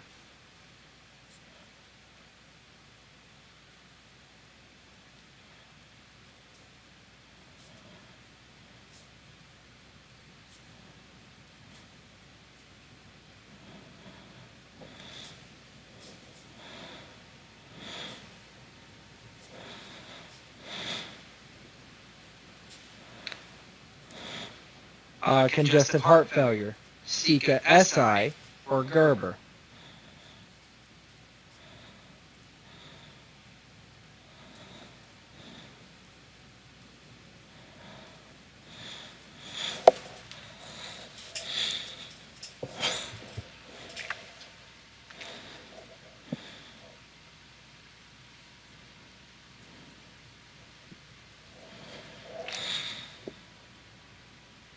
current cancer, Sika GI, or Gerber?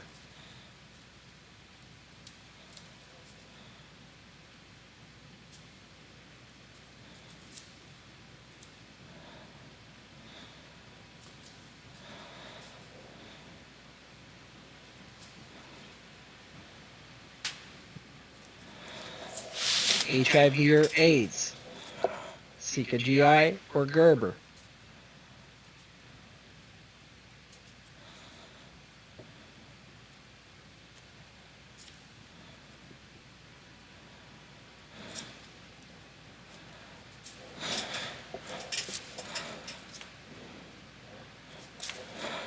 Alzheimer's dementia, Sika GI, or Gerber?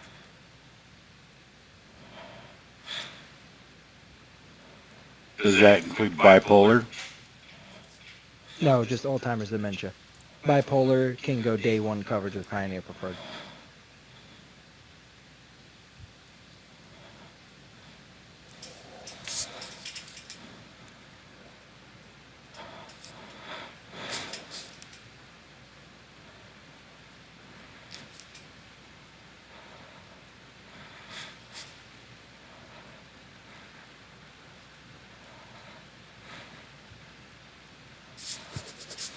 Somebody read me off what they have so far. Or Richard, I'll answer your question. I'll have you guys read them off and see if I'm missing any. So it doesn't matter on oxygen use or organ transplant, like length of time, like an organ transplant ever in their life puts them there. It'll be either Sika. So for organ transplant, that's a one-off because if it's over 5 years ago, Sika SI will accept it. If it's over 5 years ago. For oxygen use, that's for current oxygen use is for Sika G or Sika SI or Gerber. If they don't use oxygen anymore, but they had oxygen, it goes by last refill, and then that can be pretty much any company, as long as it's within a certain time frame. And then you would just underwrite it based on the time frame. But great questions. Thank you. Yep. And then somebody just read me the list that they have on the different conditions that I just named, and I'll tell you if I'm missing any. Oxygen use, home health care, dialysis, organ transplant, congestive heart failure, current cancer, HIV or AIDS, Alzheimer's or dementia. Okay. I got a couple more listed, Josh, in the chat. Hold on. I know. Direct Express, Okay. organ transplant, amputation, honey. So just wait a little bit, okay? Dialysis, home health care, current cancer, HIV, Alzheimer's, dementia, Direct Express. Direct Express is a great one. Write that down. That's going to be Sika or Gerber regardless.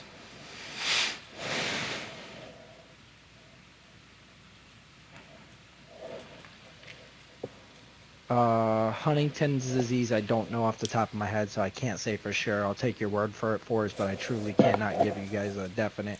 I don't come across that enough to tell you off the top of my head yes or no.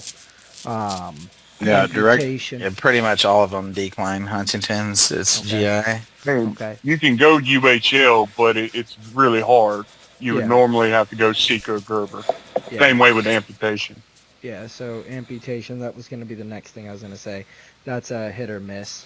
And paying with any kind of card will count as Direct Express, correct? Yeah, Yes. any debit card whatsoever is Direct Express. Okay. Correct, Amanda. You nailed it. And that's where knowing what your state has or doesn't have comes into play. Amanda said Virginia doesn't have Sika, so my only option is Gerber. She's correct. For Shamari, hey Josh, on the AHL link for underwriting, it says hospitalization/nursing facility. If they haven't been hospitalized or advised to be, it shows they can go AHL preferred. Is that more so for like a rehabilitation center? Are you so is that due to elaborate on that question a little bit more for me, Shamari, if you don't mind? Are we talking a specific instance, or are we talking about the previous post for the underwriting, or is that just a general question?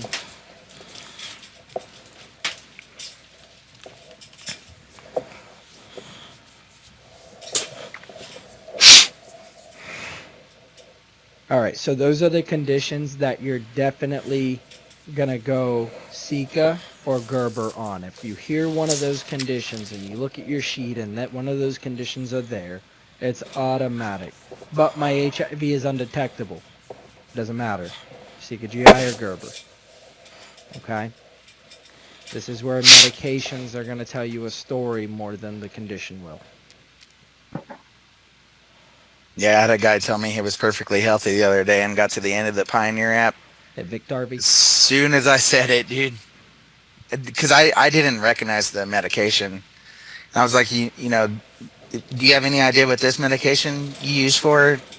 It clicked. He was gone. Oh, yeah. Well, that's an embarrassing thing, right? That's Yeah. something that most people aren't going to tell a stranger. Let's all be honest about that. It's very embarrassing. So the best way to do that, if you guys ever come across that, same thing. So for HIV and AIDS, this is the only way that I found works to be able to do that. David, am I on speakerphone by any chance, or are you by yourself, sir? I'm by myself. Okay, nobody else can hear our conversation? No. Okay. I have a medication that came up, and I just wanted to make sure nobody else could hear me. It's for HIV or AIDS. Have you ever been diagnosed with that or treated for it in the past? But that's how you do it, right? You got to make it sound like it's like... So, post the health and go standard ROP because of blank. And that way, we can respond with, great job, exactly, correct, or we can say, no, good try, go Patriot because of this, right? And then that way you can learn a little bit, and that way you attempt to try it on your own. Sound good? Can everybody do that? Yeah. Yes. All right. Si, senor. So that's all I ask. Just try a little bit, okay? And then practice. Now, this is not tonight's training. And I don't think we'll get to it this week because tomorrow Marquise is doing a training, and then Friday, today's what? Tuesday? Is today Tuesday? Yes. Might do it on Friday, maybe. But here's some tips for you guys, okay? This whole training has been recorded 3 times. If you go to Dropbox under courses, you'll see underwriting training. There's 3 different videos on exactly what we just did, okay? But more importantly than that, there's product knowledge trainings, okay? I'm going to ask you guys just a serious question. I don't need anybody to answer. I'm going to just ask a series of questions. What is the payout for AHL Patriot Modified? What is the payout for Pioneer Standard Plus? What is the payout for UHL EIWL? Okay? What age bracket does AHL Patriot go to? What age bracket does Pioneer go to? What age bracket does Sika go to? What age bracket does Gerber go to? If there's any one of those questions that you don't know right now, do the product knowledge trainings. Okay? Gotcha. That should be your only focus over the next 3 days. Okay? If any of those questions you go, oh, I'm not sure, your immediate response should be, I need to do those trainings. It doesn't play? Is that what you're saying, Anna? Or are you just telling me that I suck at doing it? No, I've tried to listen to it multiple times on my phone and my laptop, What do you need? and it stalls at like 59 seconds, and it doesn't go Yeah, I haven't past about that. done. My product knowledge one does? Let me see. No. I think it was that one. No. It should be this one. I posted something in the chat, Josh, that might help. So if you go here, Miss Anna, and you go to training videos. Yeah, in your little folder. Yep. Well, no, go down here to product knowledge. There's 2 product knowledge trainings right here. And you click on mine. It's 55 minutes. I'm almost positive that's the one that stalled on me at 59 seconds. Try to redo it. It should work. All right. If it doesn't, I'll text you and let you know. If it doesn't, there's another one right here done by Zach. Or Nate. Somebody did it. Uh-huh. Oh, I don't know who did this. But there's another one right here. But mine should work. If it doesn't, just let me know. Ow. Okay. Okay. Yeah. Thanks. All right. That's my water. All right, guys. So on that note, thank you guys for all coming in here. Thank you guys for all staying part of the training. I was supposed to do role playing as well, but it's already 7:47, and I want to get you guys back on the phones making money. So let's get back at it. Utilize everything that you were trained over the last 2 days, and let's go make some money, guys. Thanks, Josh. Thanks, Josh. Absolutely. Thanks, Josh. Josh. Thank you, Josh. Josh. Thank you, Josh. Very good. Absolutely. You're the best, Josh. Thank you, Daphne. You're welcome.